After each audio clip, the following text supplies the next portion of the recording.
Barnett, Present. Mr. Ceniceros, Present.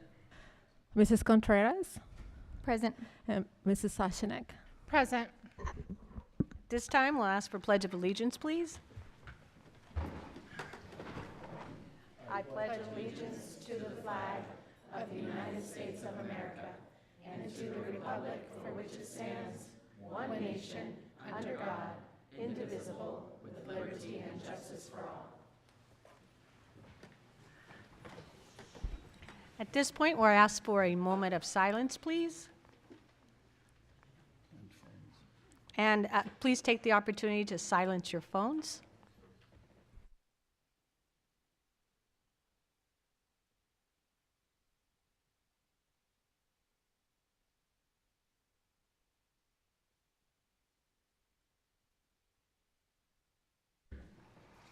At this time, we'll ask for board member statements, but before we do that, I'd like to recognize our board, Amy Sosnick, who was re-elected. So welcome, Amy, and again, thank you for your service. Mr. Sinceros, did I get that right? Thank you.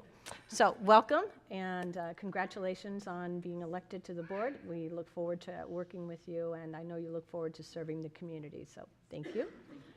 Ma'am, you can introduce yourself. You're so well known.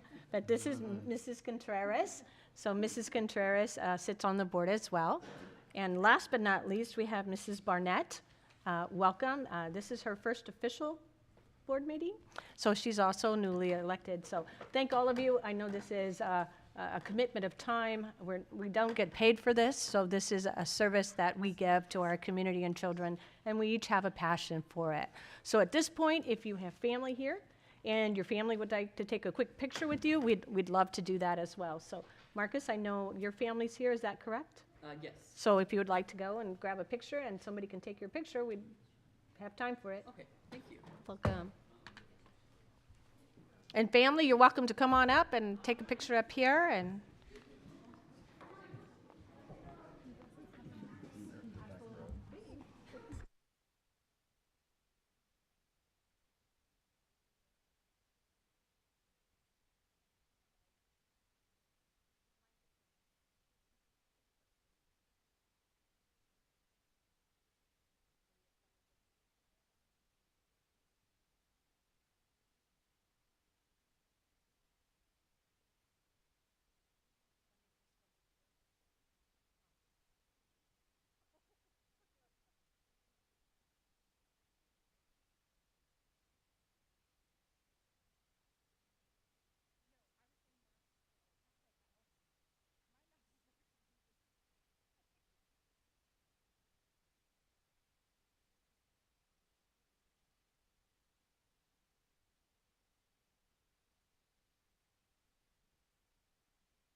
thank you. Does any other board member want to take a picture with their family? Ms. Barnett? No? Okay. We got her last. All right, so we're good to go with that. Is there any board member statements? Yes, ma'am. I was able to attend the ASBA conference in December, and I found it really interesting and learned a lot. I had a lot of reflection about diversity in the district and kind of how we are moving on from a post-COVID era and services. So that was really thought-provoking. And then I was able to attend the Fine Arts Christmas dance concert, and I was very impressed with the dancing that was done by those students. You can tell the hard work that was put forth by the fine arts staff, and how intricate the dances were when you know that they only had a few months in rehearsal once a week. So I really enjoyed my time watching that. Thank you. Any other board member statements? I have a couple. Yes, ma'am. Prior to break, I wanted to just extend just a thank you to Littleton STEM Academy. I went over to distribute pennies for the Penny Project, and that was fun. It was fun to go into the classrooms. The teachers and the students were very welcoming. Even though it was right before break, there was still lots of learning going on, so I will point that out. And then also recognize Quentin for their book vending machine. I'm excited and I'm waiting for my kids to come home with a book from the vending machine, so. Any other board member statements? Yes, I did sir. have one. I had the opportunity to also attend the Fine Arts Academy concert with Amy, and I also had the opportunity to sing with the choir. I'm a former alumni of these schools, so it was definitely amazing to be back up there. Brought back some memories. And I also did just want to extend my warm welcome and say thank you, Kathy, for the warm welcome to the district, and that I do look forward to working with each every member of this district to do what is best for our students. Thank you. Thank you. I'll give another accolade to Fine Arts. I also attended, and the staff there did an amazing job, and it was definitely heartfelt, especially around the Christmas time, so accolades to them for doing a good job in a really short period of time, so much appreciated. With that, Dr. Freeman, we'll turn it over to you for the superintendent's report. Thank you, Madam President, members of the board, everybody in attendance, good evening. Buenas tardes a todos and feliz año nuevo. Happy New Year, everybody. We hope everybody had opportunities to gather with friends and family over the break, recharge, and get ready for 2023. We wrapped up 2022 with some wonderful student events, and even though virus transmission levels were climbing, we did have to recommend some mitigation measures to help everybody stay safe, but we were still able to hold some in-person events, as members have mentioned. This week, transmission level is medium, and so we'll be discussing a little bit about our mitigation efforts later on in the meeting, and we'll be working to do our best to keep people informed so they can be well and be safe. Hope is such an important part of the Littleton district, and seeing our students shine truly does fill one's heart with hope. So we want to thank all of the hardworking, dedicated staff who saw those programs through before the holidays, the families who supported our students. We believe that hope isn't just inborn or passive like a wish. So we teach that hope starts with a vision, goals, and aspirations. Hope doesn't ignore trouble either. Instead, hope shows up and works through the hard stuff and believes that something better is always possible. Hope is resilient, and we have the highest hope for 2023 here in Littleton. We're fully aware there's going to be some challenges ahead. But as Civil Rights Day approaches, we're reminded of Dr. King's admonishment to never lose the infinite possibility of hope. And we know that we'll move through those challenges with greater possibilities as we work together. At the first meeting of each new year, members organize their work for the year ahead by selecting someone to preside. It's also time to recognize contributions of longstanding members and welcome new ones. We're fortunate to have members of different backgrounds coming together for the common good to serve the Littleton community without compensation, I might add, in setting priorities for the district. I think, as President Reyes said, they invest a lot of hours in not just meetings, but learning about governance roles, participating in school community events, as you've heard, and advocating for public education and local governance. So the one person who probably didn't get that much recognition as President Reyes went down the row was President Reyes.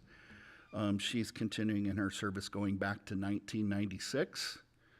Which may be older than some people in the audience. Yeah, Ms. Stausnick began a decade ago. It does seems like yesterday, 2013. Yeah. And Ms. Contreras joined the board in 2021. We welcome our new members, Rachel Burnett and Marcus Cisneros. Appreciate all of your commitments to serving our community, again, voluntarily. By now, many of you heard that former Governor Ducey in the last legislature didn't go into a session to override the 1980 expenditure limit. So that's left now to Governor Hobbs and the incoming legislature to get that done. Republicans and Democrats in both chambers are separated only by one member each, and we believe there's plenty of votes to do this, but there's a lot of political maneuvering in the meantime. Evidently, there's legislatures who want something else included, and some who want to make sure when they vote that they'll be in the majority of their party. So we'll be tracking that closely. We expect it to get passed. We just don't know what kind of political price may need to be paid along the way to get that done. We'll certainly keep you up to date on that. I'm excited to share that our student enrollment numbers this month, they're up. Beginning from the beginning of the school year, we've grown 330 students already.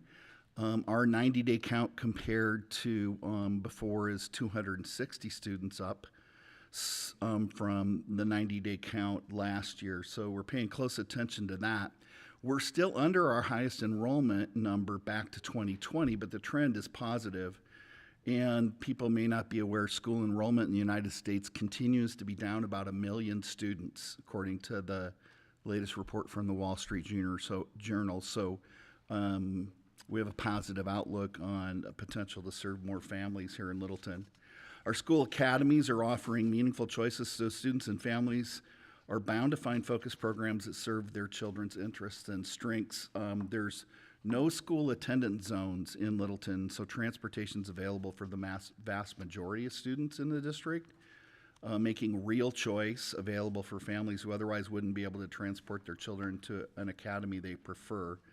For our parents in the audience who are listening out on the YouTube channel, and anybody here, if you have a student who turns 5 years old by August 31st this year, or if you just moved into the area, we want to invite you to become familiar with our schools and academies and visit our Welcome Center. It's right here on this campus. The ladies are really helpful there to get your kid enrolled in a program, review those programs, make a selection about what you think is going to work best for your family. We promised to come back with an update on charitable activities from around our schools leading up to the holiday season, so we're really proud of all of those efforts. Estrella Vista's NJHS Student Council and Social Worker had a food drive for St. Mary's Food Bank. They also got fries cards for families. Collier Coyotes delivered over 1,000 pounds of canned food to the Agua Fria Food Bank. Fine Arts Student Council collected a variety of donations for NFL's Green Super Sharing event. I'm sure some people have heard there's a Super Bowl coming to town. The Firebird National Junior Honor Society partnered with local animal shelter to support furry friends. And Shark Student Council organized a food donation drive for Mercy House. Tres Rios Service Academy's National Junior Honor Society partnered with the City of Avondale to organize canned food drive as well as a special holiday event planned by their local social worker for kids needing some extra seasonal hope.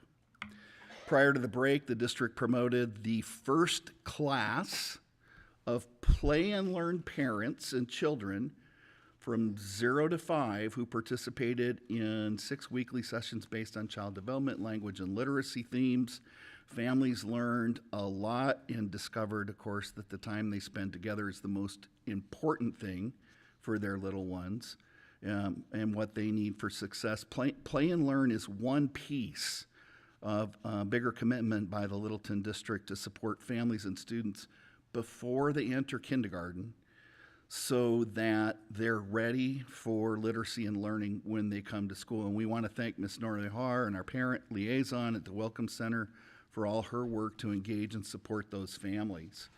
And since mid-November, we've had ESL classes being provided for families for English language learners adults who want to learn to improve their English skills. The in-person classes included a variety of make-and-take activities, paired along with some digital tools. They've already been a great success. We're getting wonderful feedback, and a special shout-out thank you goes to instructional specialist Lucy Ito for organizing the EL Parent Night and teaching those classes. And let's see, this month our Welcome Center is also partnering with ASU to offer classes on nutrition. They're going to be free of charge. The first session begins this week on the 12th. It'll be followed by 4 more sessions all the way to February 2nd. You can sign up at the Welcome Center with Ms. Vihar, our family liaison, and if you complete all of that, you get a certificate from ASU on nutrition as well. I don't have a lot of donations, Madam President, but to close, I'd like to thank all the business partners, especially Chase Building Team, for all of the appreciation treats they dropped off for staff here and around the school district before the holidays. That's always greatly appreciated.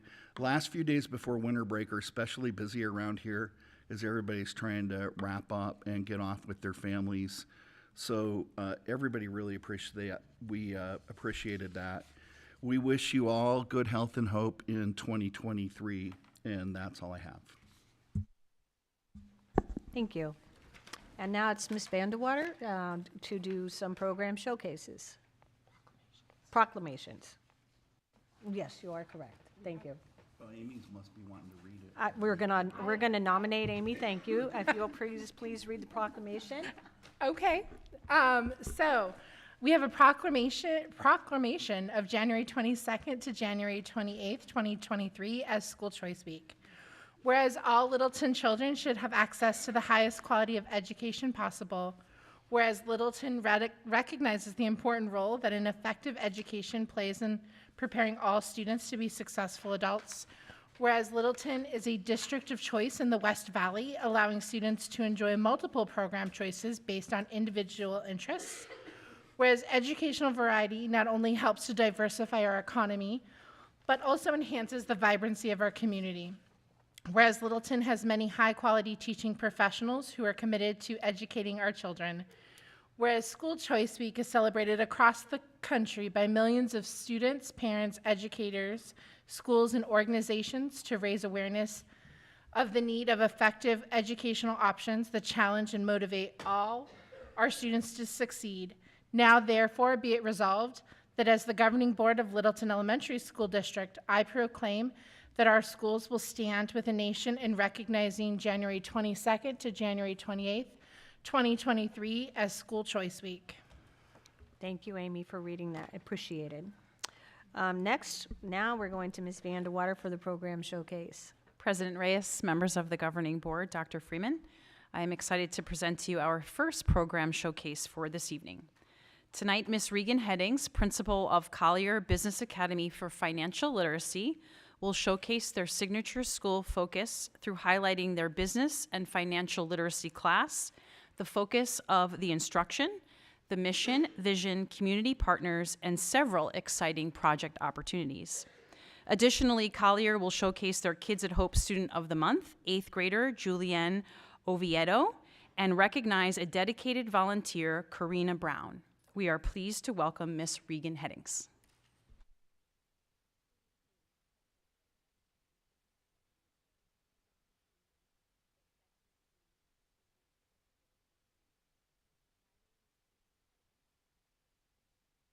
Principal of Collier Business Academy for Financial Literacy. I would like to thank you for providing us this opportunity to showcase Collier and our signature school program. At Collier, we empower all for future success by providing financial and economic knowledge, exposure, resources for students, staff, parents, and the community. Our vision is to prepare students for the real world by enhancing their workforce marketability, teaching them to collaborate and problem solve, as well as empowering them with the financial literacy to support a prosperous future. Collier students are learning and applying business-focused soft skills. These soft skills support success in our ever-changing competitive workforce. Students are grounded in a business mindset by learning the importance of problem solving, risk-taking, creativity, failing forward, and collaboration. At Collier, each grade level has both a business and a financial literacy focus. All concepts and skills are aligned with the state standards and embedded in core curriculum and project-based learning K through 8th grade. Some examples of our focused themes throughout the grade levels are, in kindergarten, it's personal finance, including needs versus wants, fiscal responsibilities, while exploring the industry of transportation, including aerospace. Third grade jumps into regional finance, personal banking, and the importance of saving and making wise investments. Their industry focus is technology.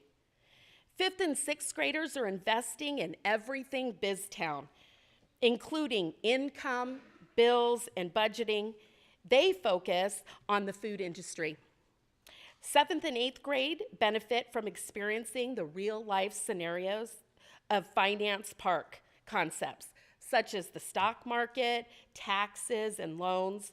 They focus on the industry of investment.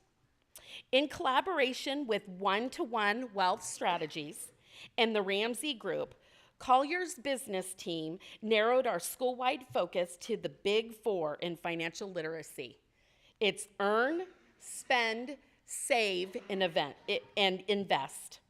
All students, K-8, learn concepts and themes cross-curricular through the resources from Junior Achievement and ACEE, which is Arizona Council for Educational Economics. Students are immersed in a combination of Money Savvy, Naviance, Junior Achievement, and Dave Ramsey curriculum during their business and financial literacy classes. The Dave Ramsey Foundation breaks down complex topics to simple, easy to understand concepts. Students quickly grow in confidence as they begin to apply the principles to their own lives. The Money Savvy resource includes focused literature on lessons and activities leveled to support all understanding of money management. At this time, we would like to present a video highlighting our signature focus.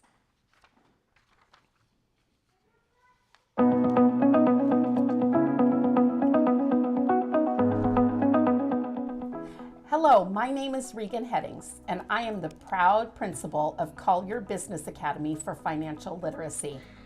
Here at Collier, we prepare students for the real world by showing them how to generate wealth and effectively manage it. Also, how to apply creative thinking and problem solving to the workplace. These lifelong skills support students in making informed, intelligent decisions about their future and foster financial literacy that will be highly useful in the business world. One of our new, very proud additions to our focus this year is our business and financial literacy coach, Mr. Jeremiah Gallegos. As Ms. Headings has previously said, our focus here at Collier is to create lifelong learners towards financial literacy. This is done through continual exposure to financial lessons and projects. Our kindergarten through 4th grade teachers are instructing their students on the Money Savvy curriculum, while 5th through 8th grades learn the strategies of Dave Ramsey through his middle school curriculum. It is this school-wide focus that we ensure our students are growing up learning about financial and business management. One way we will do this is by creating school-business relationships to combine forces and share expertise that will benefit students, teachers, and the entire Collier community. We have transformed our 2 computer labs into one 21st century business and financial literacy lab. This will provide students with the opportunities to interact with hands-on learning experiences and real-life opportunities to solidify the learning they will be doing with the JA BizTown curriculum. Because they teach us how to be responsible with our money and not go quickly spending it and then lose it all. It will also allow opportunities for business development of ideas, creative thinking, cross-curricular integration, real-life application opportunity, refined communication skills, creative critical thinking, and meaningful application of grade-level standards. Exposing our students to financial strategies and financial decision-making projects is our main goal here at Collier. Students have the opportunity to run a construction company and make financial decisions when building a bridge based on a self-made blueprint. 5th graders also had the opportunity to learn how to read stock information sheets and modeled their knowledge on stock price to earning ratios, 52-week high and low values, and reading stock volume charts. They demonstrated all this knowledge when trading stocks and working in groups to trade hypothetical portfolios. Our winning group was surprisingly a 5th grade group. They were happy to brag about their success to all the 8th grade students. I learned most about, what's going to happen in the real world when I go out there, and what to expect, and if I want to do stocks, then I can do it. As we move to planning the future, we have goals to work with the Arizona Council of Economic Education. We are going to have a Call Your Business Night where ACEE comes and instructs our community on financial literacy to ensure our whole community has the chance to experience and grow.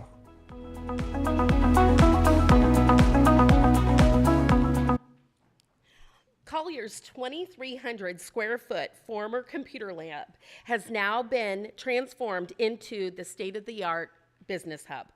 All furniture is movable to maximize collaboration. The lab will be like no other classroom in the building, instead representing who we are, a collaborative, forward-thinking, and problem-solving learning community. During the school day, the hub will be utilized by classrooms as well as the signature coach to facilitate student learning. The business hub will be a collaborative space for team analysis, professional development, and community learning. Soon, we will be inviting our community partners to take advantage of this space as well. In partnership with One-to-One Wealth Strategies, we are hosting quarterly finance nights for our families and community. November's topics were personal finance and preparing for the future. Arizona Council of Economics, ACEE, and Junior Achievement provide student and adult development opportunities. Both programs offer curriculum, webinars, recordings, and live workshops for our teachers and families, and it's all free. This spring, students will attend West Meck and West Point to engage in hands-on learning opportunities, supporting their next steps in their college and career readiness. Students in 5th through 8th grade enjoyed the opportunity, and this is big, to attend BizTown and Finance Park this year in person. We have previously attended virtually. This external hands-on learning opportunities allow the students to immerse themselves in all things business and economics and celebrate what they've accomplished. Collier's first annual ACEE Community Night is May 4th from 5 to 7. Our community kickoff event is scheduled for September 2023. During these events, many local businesses will have booths as well as our project-based learning from each of our grade levels. In February, we will host our quarterly financial literacy night with One-to-One Wealth Strategies. Topics will be in savings versus investing and building the foundation of effective money management. So those are our things to come. In conclusion, we would like to thank Dr. Freeman, Littleton's governing board, and the members of the executive team. We are truly paving a way for students and community engagement, as well as valuable resources to inspire and prepare a brighter future. At Collier, we promote and provide economic and financial literacy to empower all for future success. At this time, I would love to answer any questions. Questions from the board? Hearing none, we want to thank you, and thank you for everything you've presented. Financial understanding is probably more important than ever, so we appreciate getting our students ready for it, so thank you. Thank you. Thank you, Ms. Headings. Thank you.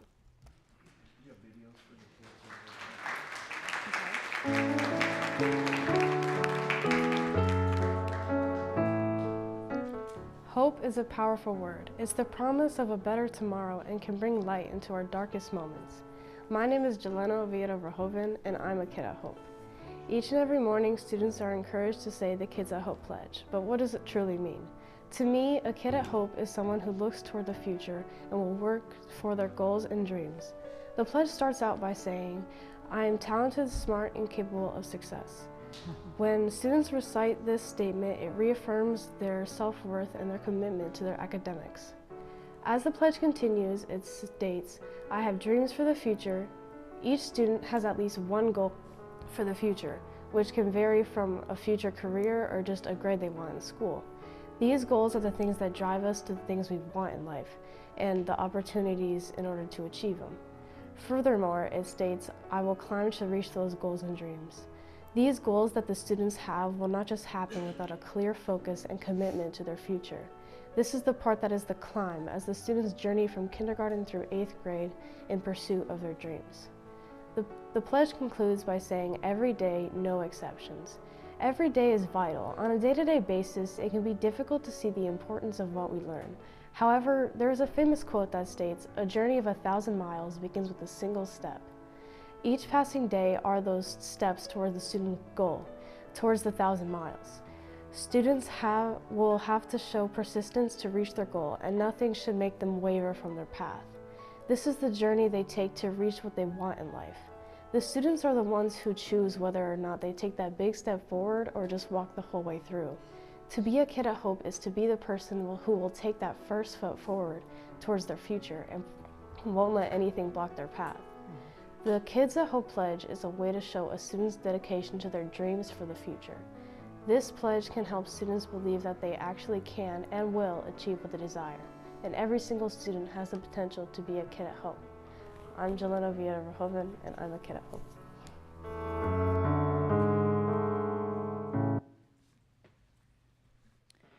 We don't believe she was able to make it here this evening, but we will make sure that she gets this award.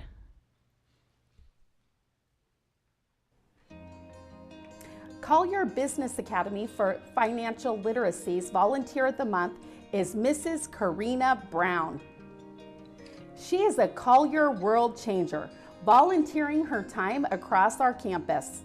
She supports students during learning stations and works one-on-one with our students.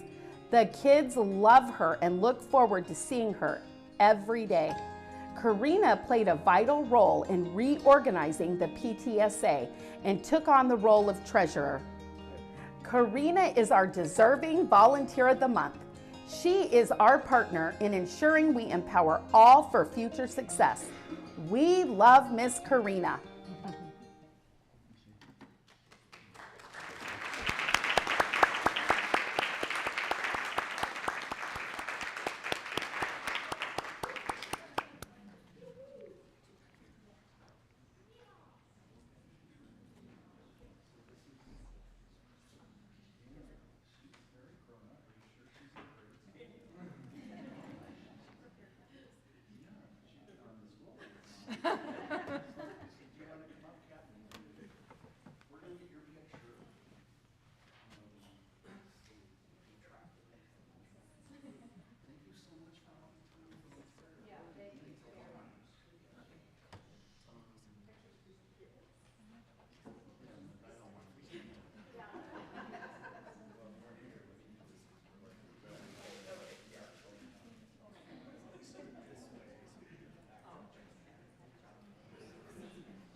President Reyes, members of the governing board, Dr. Freeman, our second program showcase for this evening honors our Littleton Athletic Intramural Program, which provides our students, staff, and community with an enrichment opportunity to develop and grow physically, intellectually, emotionally, and socially, all while enjoying the experience of healthy athletic competition.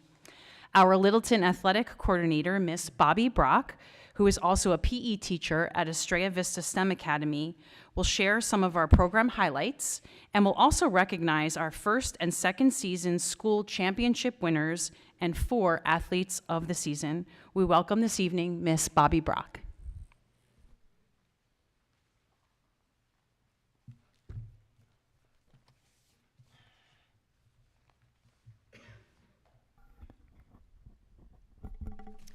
President Reyes and members of the board, members of the governing board, Dr. Freeman, and members of the executive team, and board members and the guests. My name is Bobby Brock, and I'm here to represent LESD Athletics Intramural Program.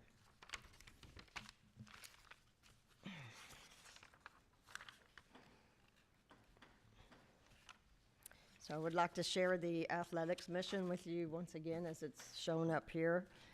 The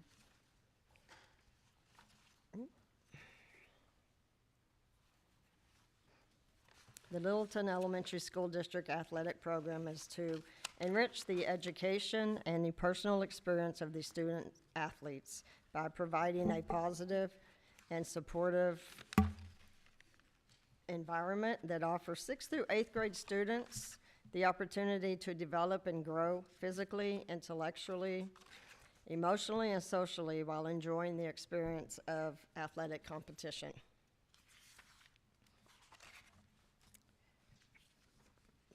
Next, yeah, we go. Thank you. So as you can see in the slide here, the athletics offers a variety of sports throughout the year for our students to choose from.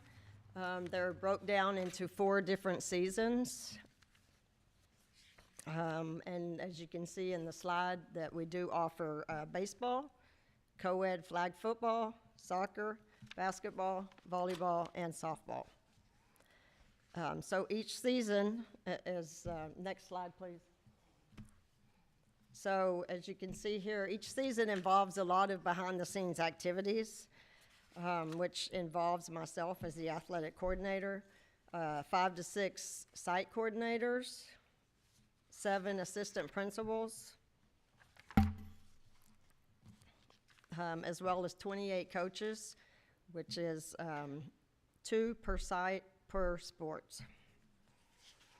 So we come together as a team, and we manage to make each season be successful. And I'm sure you've heard of the phrase that it takes a village to raise a child. We are that village of success, so we make each season awesome for our athletes. So at this time, I just want to say that we are excited about our athletic intramural program. It has a lot to offer for our students. It's great, and thank you. So some highlights. Man, you are on the ball. So some of the highlights we have is we're excited to say after coming back from COVID, it took a toll on us. So our first quarter, we had 168 athletes. In the second quarter, it went up to 187. So that's a good thing. We also have a new registration program called Activate, which this is an easy, more accessible program for our parents. And the good thing is there's no paperwork for the coaches. So yes, we're all for it. We've been able to obtain a higher quality of sports equipment, and this enables our maintenance crew to keep our fields safe and play ready. And so I want to say shout out to our maintenance crew for doing an awesome job. They're on the ball and they keep us rolling. So we just want to say thank you. Shout out to them. We also have a sports committee that we meet once a month, and through this we're able to communicate and collaborate and keep our program safe and advancing the best that we can for our athletes. And the main thing there is being the safety of the athletes and how we can promote our program and help them grow. So let's see, are we here? Oh, next slide, please. Yes. So this slide simply shows how we communicate. We use marketing to communicate with our parents. We make sure that they know what's going on in each sport. As you can see here, this is pretty much the format we use. It includes the dates of tryouts, the registration dates, and practices as well. So this is great. So we include, sorry, I'm repeating myself here. At this time, we are excited to be able to recognize our athletes for our champions for each quarter here. So what we do, how we come to this conclusion is we do a tournament style schedule throughout the season. And then at the end, we do a playoff to determine who the winners are. So at this time, I would like to go ahead and introduce our season 1 flag football. We had the champions were the Fine Arts Falcons, and this is Coach Jaime Fierro. Is he here?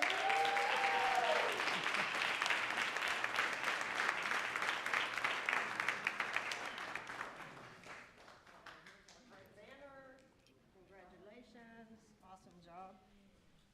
I enjoy watching. Oh, do I have to be here? Yep. Yeah, you got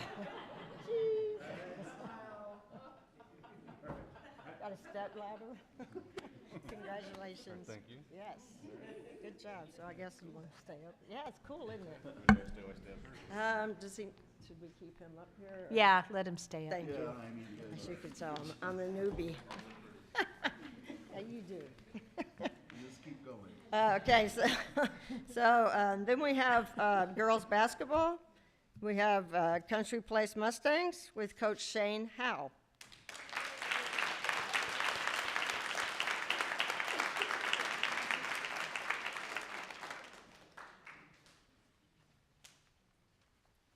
There you go, sir. Thank you. You need to. Yeah, I'll come back. I got it.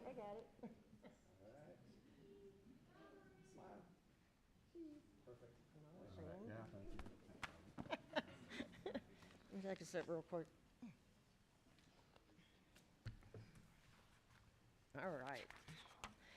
All right, so we're going to move into season 2.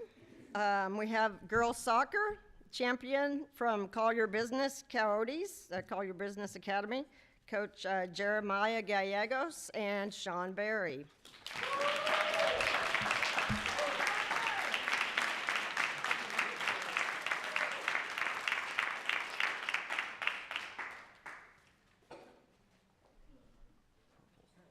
In the middle. Oh, yeah, let's go.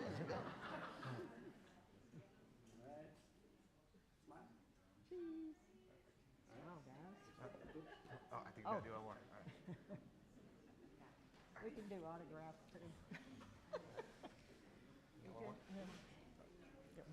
Unless you want to take over.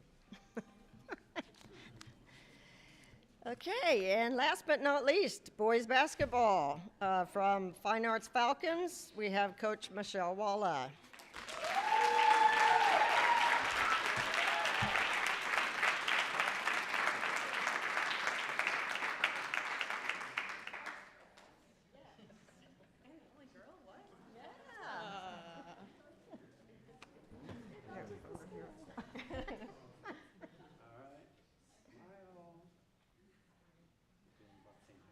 I know, this is nice, yeah. Okay. All right, so congratulations and good job. All you guys to come right together one more time. I get to be in the front. So cute. Perfect, thank you.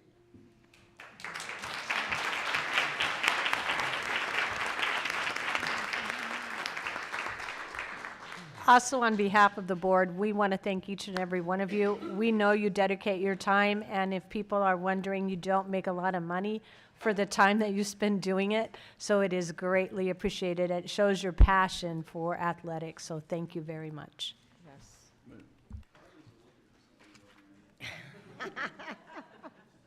And we did notice your sweater matched that banner, so just in case no one noticed that, we wanted to point that out. Planned. Okay, so moving on, we have,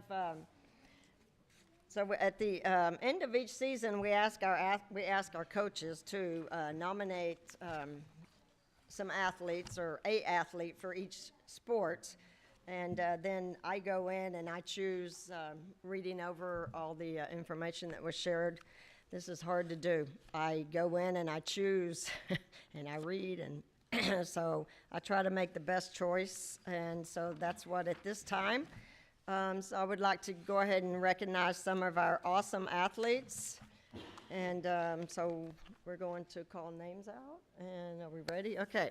So season 1, flag football. We have Brandon Coleman from Littleton STEM Academy.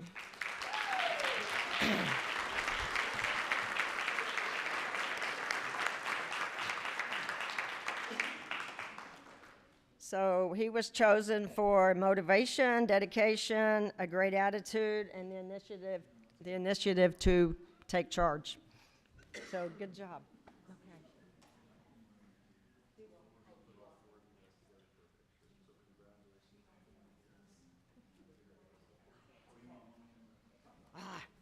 Got it. I'm a newbie, I don't know.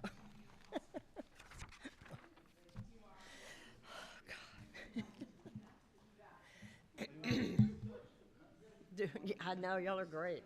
Oh, so nice. Okay, you're waiting on me?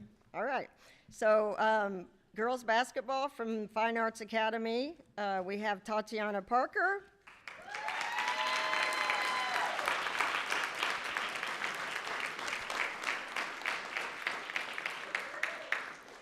Chosen for her respect, dedication, response to feedback, and a great attitude as well. Gosh, I can't get the page going.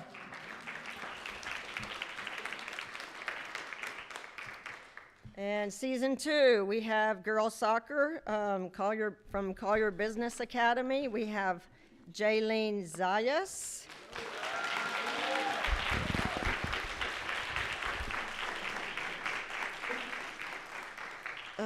This is for portraying leadership on and off of the field, spectacular sportsmanship, respect, and good grades. Yes. Boys basketball, again, Fine Arts Academy, Jasir Willis.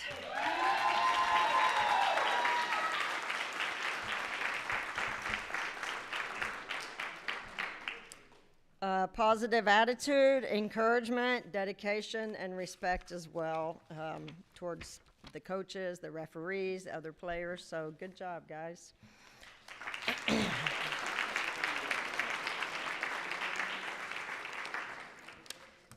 Okay.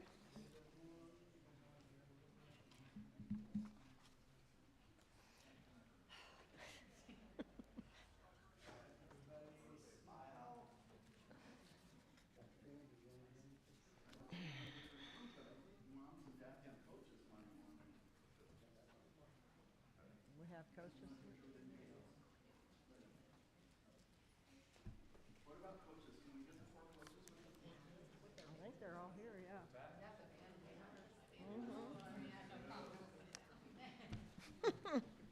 She's proud of that banner. You hold on to that.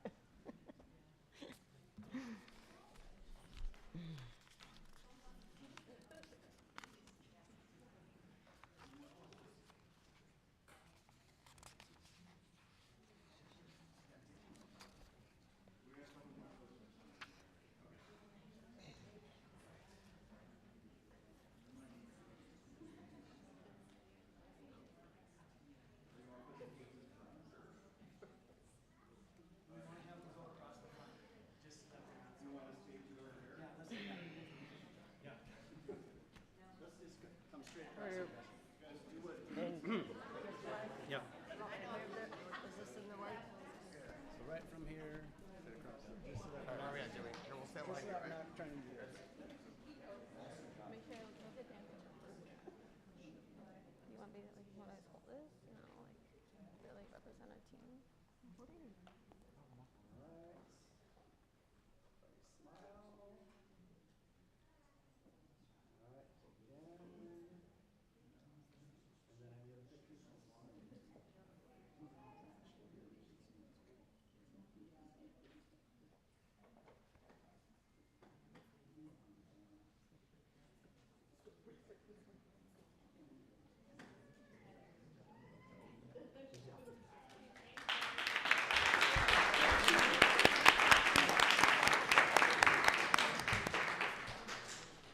One more, last but not least. So this concludes my presentation, although I do have a video I would like to share with you. But before I do that, I want to say thank you for making me feel comfortable. Thank you for allowing me to share. And thank you to the governing board for waiving our athletics fee this year. We appreciate that very much. It made a big difference. Yeah. Please enjoy the video. Thank you. We'll see you third quarter. Yes, I'll be here.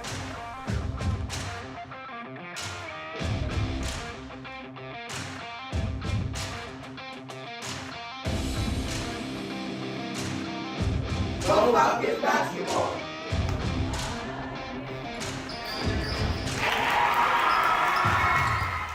Sports help me communicate with my teammates, have better social skills. Basketball is fun and made me work hard to keep my grades up at all times. Helps me with my grades. I could be with my friends. The sports I've played have helped me make new friends, build up leadership skills, and talk to people I never thought I would. Fine Arts Girls Basketball.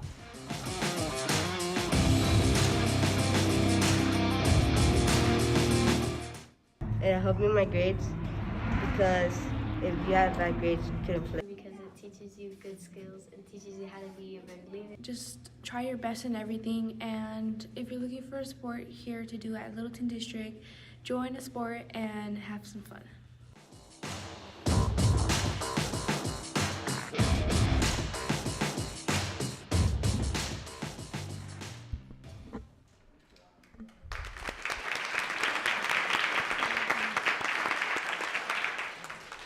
Thank you, Ms. Brock. President Reyes, members of the governing board, Dr. Freeman, I am excited to present to you our third program showcase for this evening, recognizing employees of the district who have earned national board certification. The national board certification process was developed and is continually reviewed by practicing educators based on research and practitioner expertise.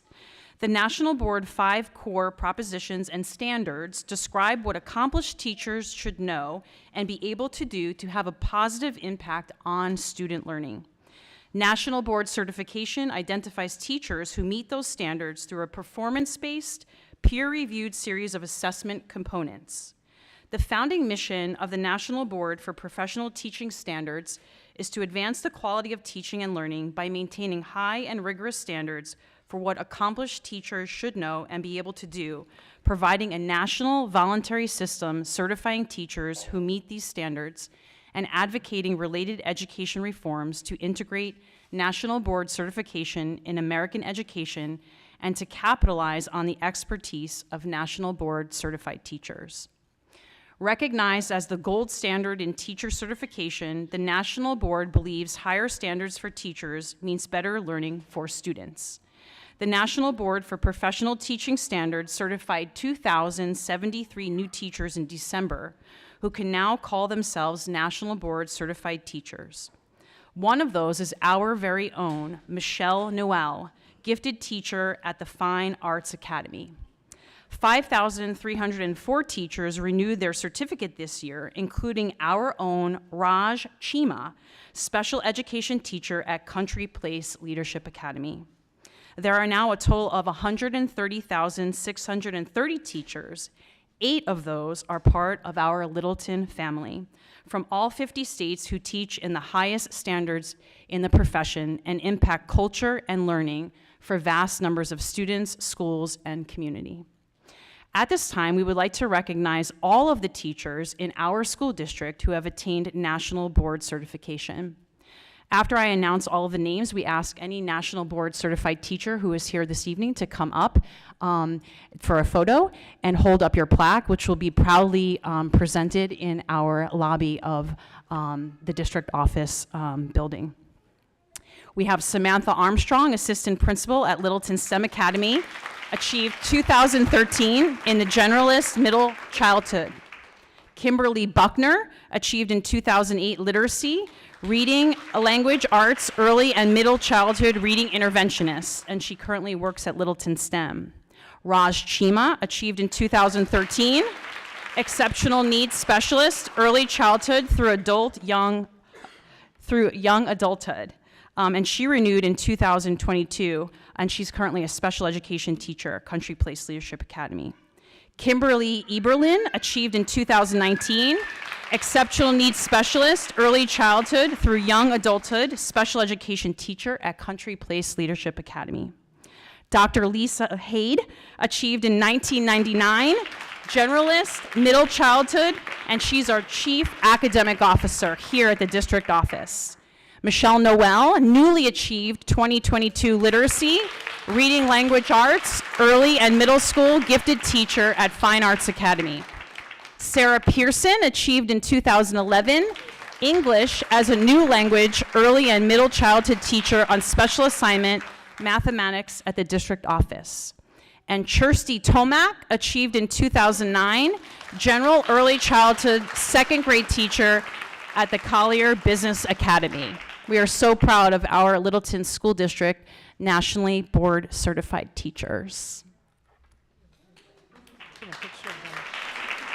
Oh, he is.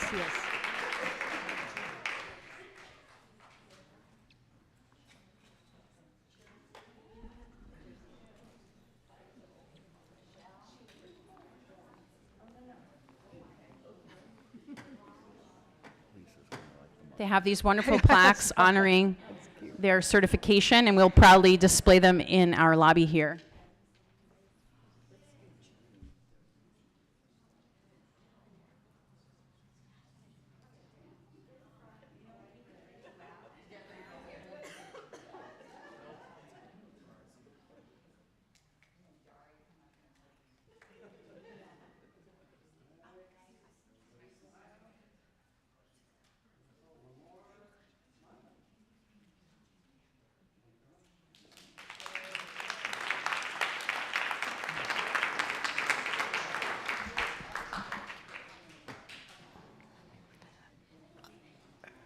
On behalf of the governing board, we want to thank you for your commitment to education and definitely your commitment to Littleton and the teachings of all the things you've learned. Thank you very, very much.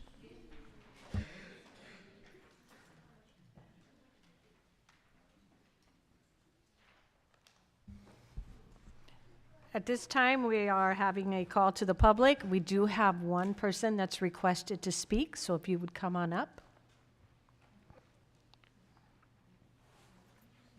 Mary? Mary?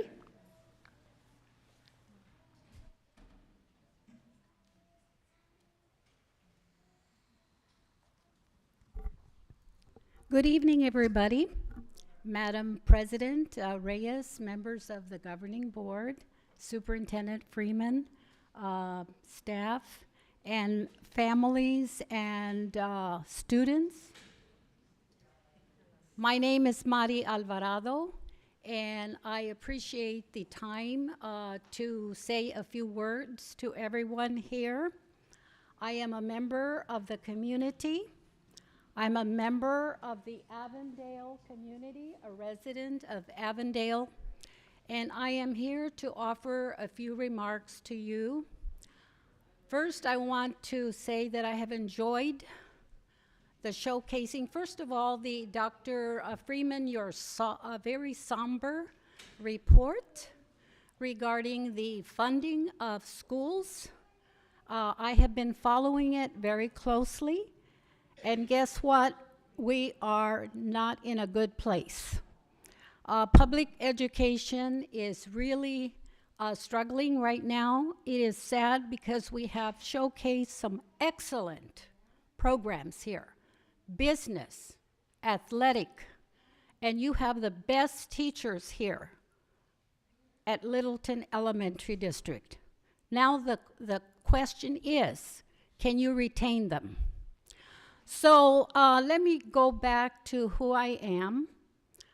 Again, a member of the community. I am also a lifelong member of the League of United Latin American Citizens. As a member of that group, one of the missions that we have is to support, encourage, and cultivate young people, Latinos, to represent their communities. And let me tell you, I ran for the school board after I retired as a 4th grade teacher from Isaac Elementary. It is a hard job, and I really thank all of you because it takes a lot of hours for school board members to come here. And also to do it, you have a lot of reading to do. And also to do it without pay. So you are constantly being challenged with the policies and the procedures. Now, one of the things that I really felt as a 4th grade teacher is that the student, the child, is the center and the focus of the schools. So what better way than to have a student represent you in the governing board? Students know how they feel. Students know when they are not treated well. Students know what quality education looks like. Just like your mission, it says, leaders in learning, caring, and growing. So I'm here because I spent many hours calling voters to elect one of your school board members here, Mr. Ceniceros. And guess what? It takes a lot of courage to do this kind of work. And I am here to make remarks regarding that you are, as a Littleton Elementary School District, very fortunate to have the youngest certified, got his oath of office, school board member in the state of Arizona. So I'm going to conclude my remarks by saying that I am very proud of Mr. Ceniceros. When I was 18, I couldn't talk. I couldn't, present ideas. And the fact that he is so poised and confident and so caring as he presents the ideas in a very transparent way. Very transparent way. Let's not hide anything. Let's put it out there. Let's have everybody come in and make schools better. And yes, we're going to need a lot of pushing and supporting and people representing us at the legislative office. I'm glad that Governor Hobbs is where she is because she's a pro-public education leader. Thank you so much. Thank you.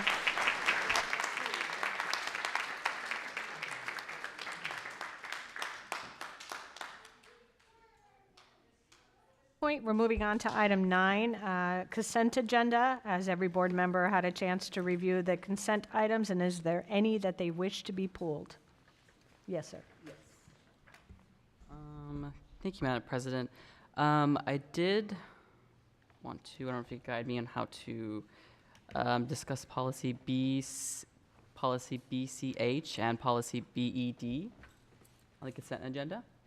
Okay, we will pull those items. Can you repeat those two for me? Yes.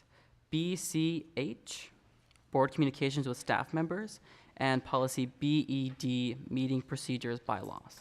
Did you get those, Ida? It's 9A, Yeah. 4, A, and B. Thank you. So your motion is except for 9A, 4A, and B. 9A, what? 9A, 4A, and B. You're going to move all. Yep. Except for one, and Yeah. then we'll hear those. Right. So we are going to pull 9A, 4A, and B, is that correct? Did I have them right? Thank you. You're moving everything else. Yeah. At this point, with the exception of 9A, 4A, and B, I'm asking for a motion to approve everything but those items noted. I move. I have a motion at this point. Do I have a second? I'll second. Thank you. At this point, I'll ask for a motion. I have the motion and a second, approval or denial. All in favor? Aye. Any nays? Hearing none, that motion carries with the exception of 9A, 4A, and B. And at this point, Marcus, we'll turn it over to you to discuss 9A, 4A, and B. Okay. I did just have some, if I could ask some clarifying questions that I had. Let me just pull that real quick.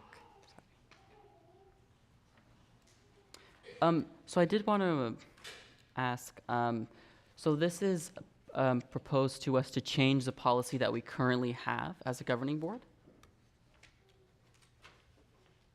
That is a proposed item? It's a second reading. Okay. Is there a specific reason why you guys are requesting to change our board policy? Thank you, Madam President. Member Cisneros, you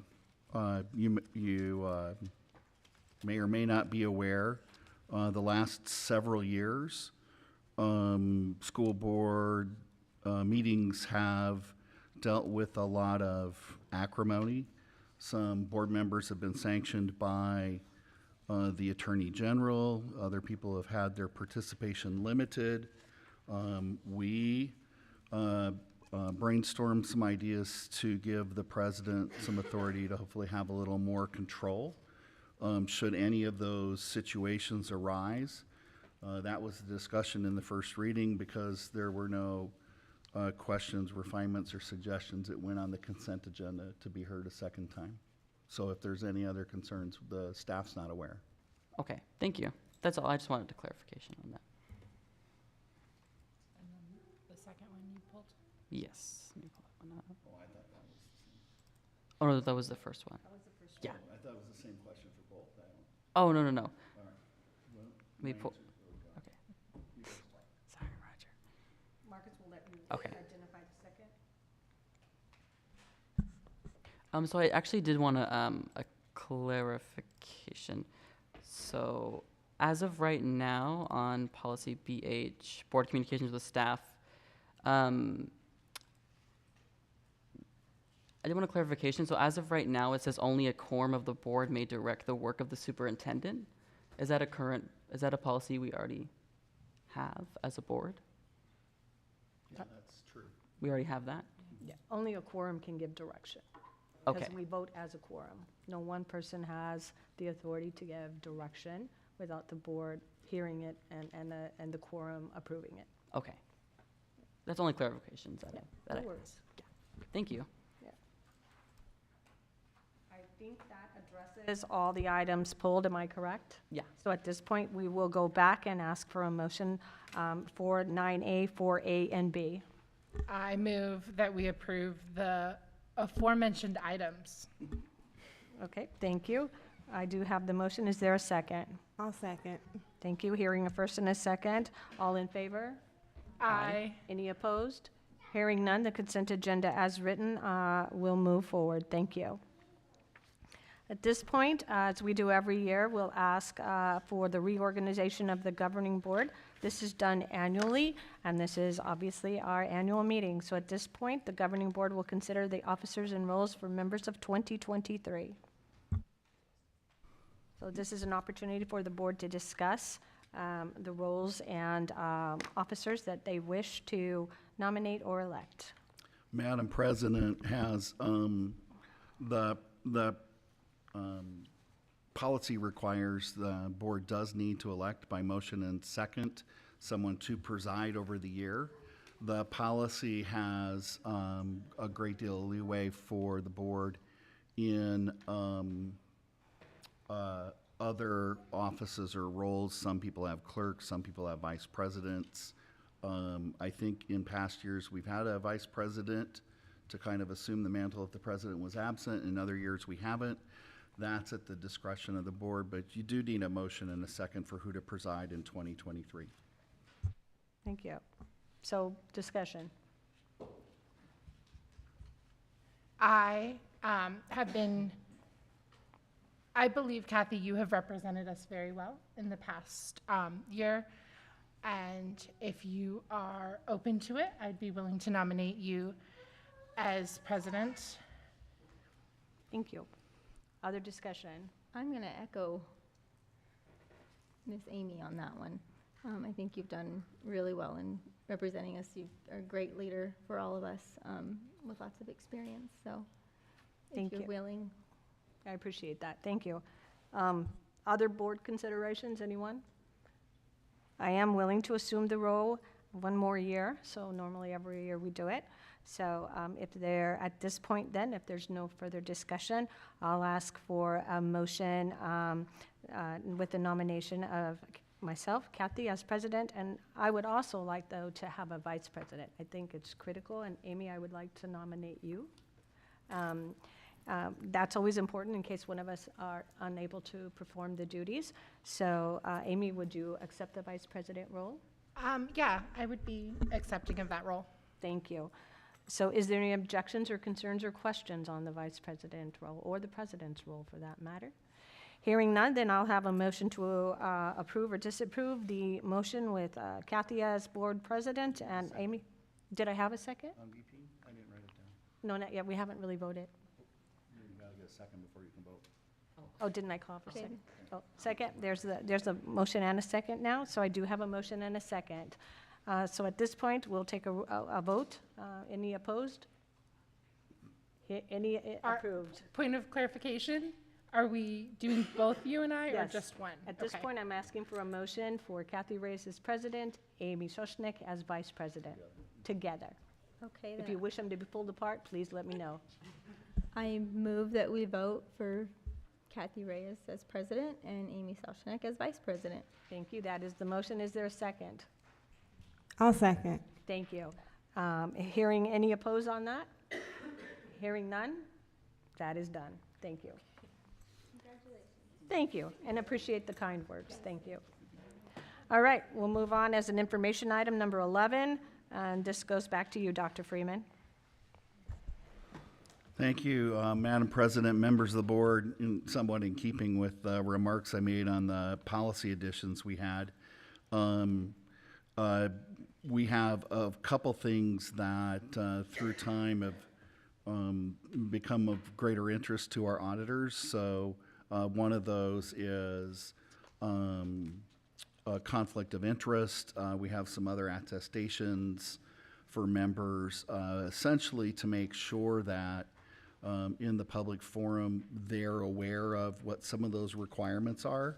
So our auditors actually now ask us to make sure that we've discussed in a public meeting conflict of interest with board members. You can see if you look at that item, I'm assuming everybody has had a chance to look that over. And what we simply do for this is to make sure, you know, it's on the agenda, people are aware, ethics, conflict of interest, values and behaviors, use of technology. Those will be with your vouchers and other things when you sign at the end. So this satisfies that requirement by auditors. Of course, if you want to have any discussion about that, you're welcome to do that. Otherwise, it's pretty routine. This is a discussion item only, so is there discussion that you have questions for Dr. Freeman? Hearing none, thank you, Dr. Freeman. We'll move on to item 12, the calendar of the governing board meetings. Thank you, Madam President, members of the board. It's been tradition for some time for the board to have their regular meetings on the second Tuesday of the month. That does, on occasion, create some conflicts with other things happening, and special meetings on the fourth Tuesday, essentially giving 2 to 4 weeks in between meetings for staff to work on preparation and preparing the meeting. So I think the first thing we always want to double check is make sure Tuesday's working for all of you. And we made the assumption, having not heard from anybody, that it was a problem to go ahead and schedule meetings on Tuesdays for the year coming up. You can see in the item then, those Tuesdays are listed.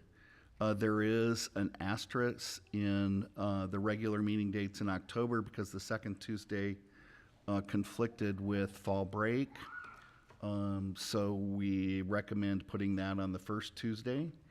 Jim, if you can scroll down a little bit, I want to make sure that there aren't any other. Same thing happens in spring break. In that case, we pushed it back a little bit, similar to this year. This year, the second Tuesday falls in spring break, and we moved it to the 21st. So it's pretty similar to the current annual calendar of meetings the board has.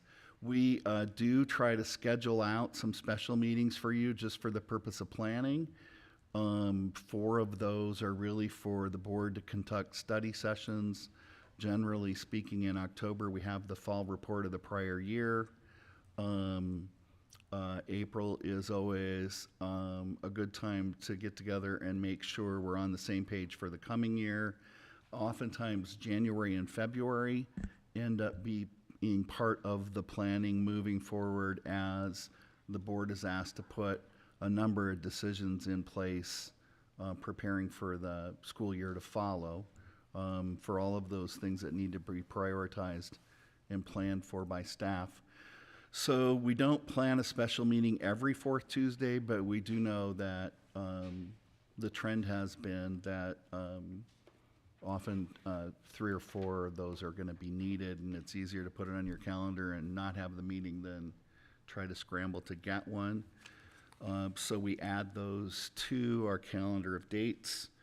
We understand not every board member can be at every meeting, but when we do have action, we do need a quorum. We've had that happen a couple times where we had 3 people. And it does allow us to conduct the routine monthly business of the district that way. I don't really like making big changes or big decisions without the full board here. And usually you'll know about those in advance because we'll have discussion items prior to action items at other meetings. So even if there is one that you can't attend, if it's important, you probably will have had a chance to discuss it with the group prior to that. And if nothing else, let colleagues know what your feelings are on that. So we hope that works for you. If you want to add or subtract meetings or make any changes of this, we do try to put this out way in advance for people to plan. And so this calendar is for your approval tonight. So with that, if there's no concern or questions regarding the board meeting dates, I will have a motion to approve or disapprove. Item 12. I'll move we approve the recommended 23-24 regular meeting dates. Thank you. Do I have a second? I'll second. All in favor? Aye. Aye. Any opposed? Hearing none, the motion will pass. Dr. Freeman, this is a program and resource calendar update, discussion only. Thank you, Madam President, members of the board. We have been navigating through, some of the things that are happening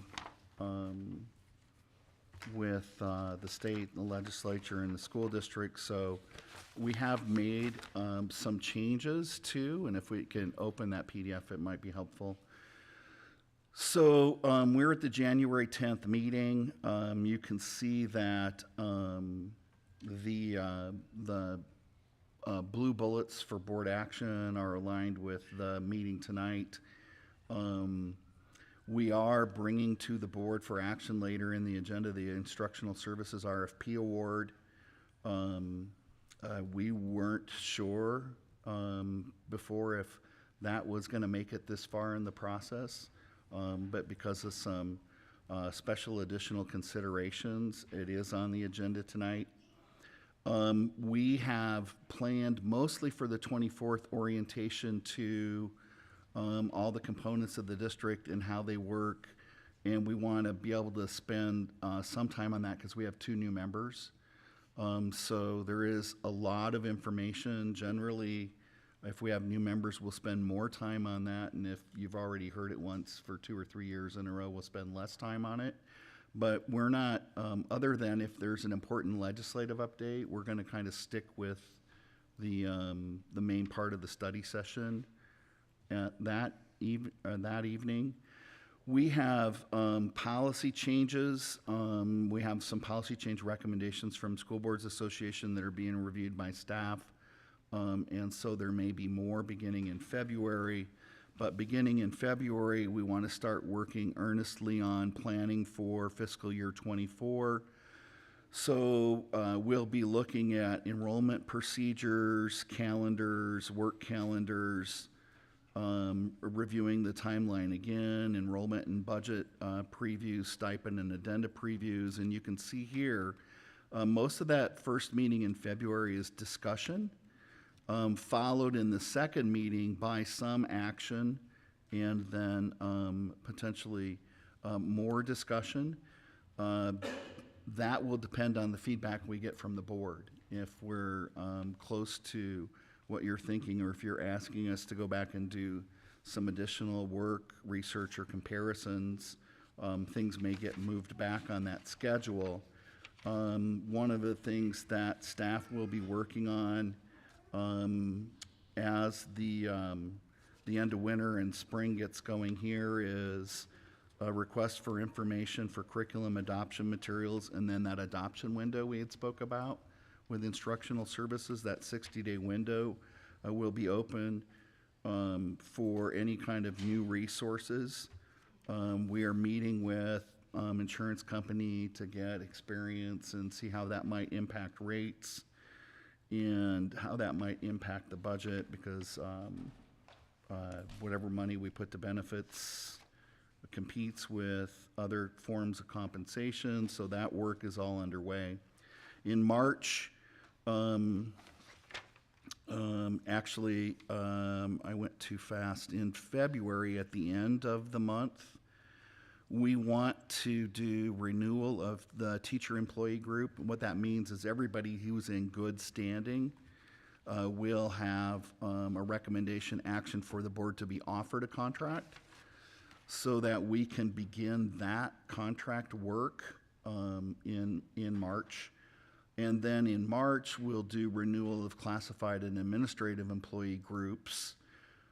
Part of the reason we do that is by law, the teacher contract is a 15-day offer and all the other contracts are 30-day offers.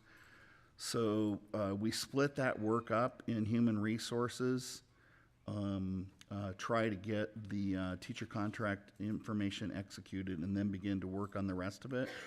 And there is, as you're all aware, a lot of competition for teachers and retaining teachers. So Dr. Hayden, the human resources people, do compare timelines and schedules with other school districts to see what else is going on. That kind of drives the action on those to get that moving. We're working with attorneys to have contingent language for things like the AEL and other kind of budget changes that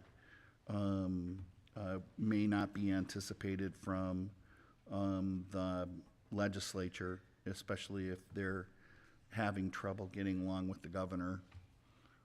So this is going to be all new territory. Additional legislative updates in April, an update on student agency equity and character development. We're hoping by April to be able to bring benefits, salary schedules, stipend and addenda, and those things to the board, but they may need to be pushed back to April and May depending on what happens with the legislature. And so usually then in May, if you look down, you can see we have employee group compensation.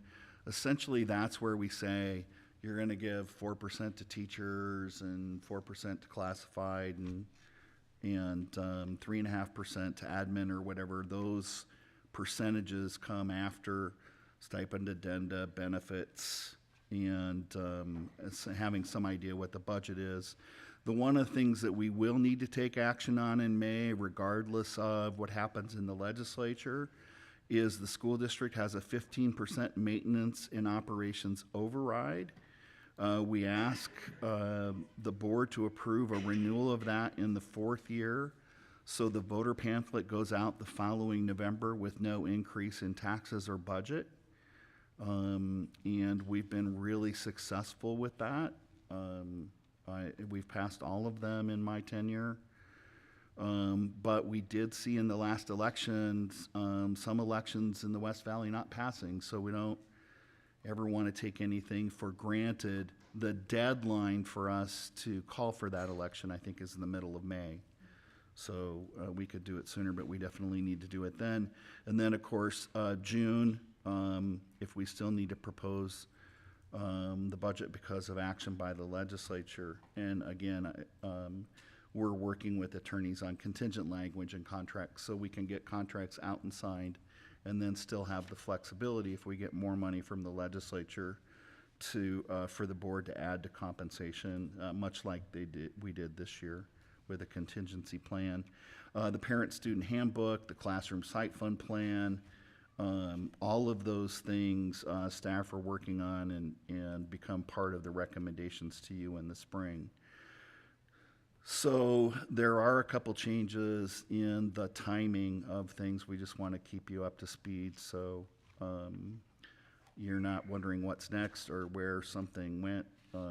We have shifted some things back a little bit because we're not entirely sure what's going to happen, especially with the legislature. I'd be happy to answer questions if you have them. What we committed to you is if we make a change in this and move it around, we bring it back at the next meeting and go over it again. So if there's no changes in February, we won't need to bring it back, but I'm not sure we're in that much control of everything. We have to do that. Can I answer any questions, Madam President? Is there any questions? Hearing none, we'll move on to number 14, Ms. Vandewater. President Reyes, members of the governing board, Dr. Freeman, council, and community. This evening, I will be providing you with a mid-year update for all 7 of our schools' integrated action plans. Before each school leader has the opportunity to share mid-year data for each school's goals, I want to share a few common practices across our school system that we engage to impact student achievement and the continuous improvement process toward meeting the intended goals. Over the past several months, across all schools, our leaders and educators have been working toward achieving their goals that they created for student achievement by engaging in the Professional Learning Community, or PLC, process. The PLC process is an ongoing process in which educators work collaboratively in recurring cycles of collective inquiry and problem solving to achieve better results for the students that we serve. The very essence of a PLC is a focus on and a commitment to the learning of each student. Each PLC across our district has come together as a team to unpack essential learning standards to clarify exactly what each student must learn, monitor each student's learning on a timely basis using the data available to them, provide systematic interventions that ensure students receive additional time and support for learning when they struggle, and extend and enrich learning when students have already mastered the intended outcomes. The PLC process is part of the continuous improvement process, which has engaged teachers and leaders to look at similar challenge and work together to try and try again to ensure progress to address a problem. It asks each of us to be reflective, humble, inquisitive, and tenacious in tackling the challenges we have identified. And perhaps most importantly, as a Littleton system, we can model for our students how we work together to help one another by ensuring that every school and every educator has the support that they need to be successful. Tonight, you will hear each leader share mid-year data, reflections, and continued action steps for 2 of their school's goals presented to you at the beginning of the year at the school board meeting.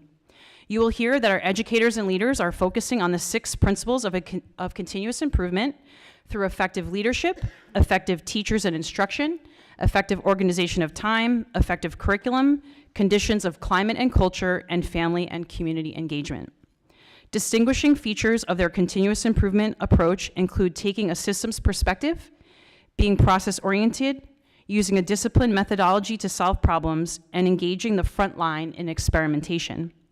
You will hear how our strong school cultures work together when engaged in their continuous improvement efforts by accepting collective responsibility for outcomes, learning from failures and success, being transparent, and using humility, curiosity, and discipline.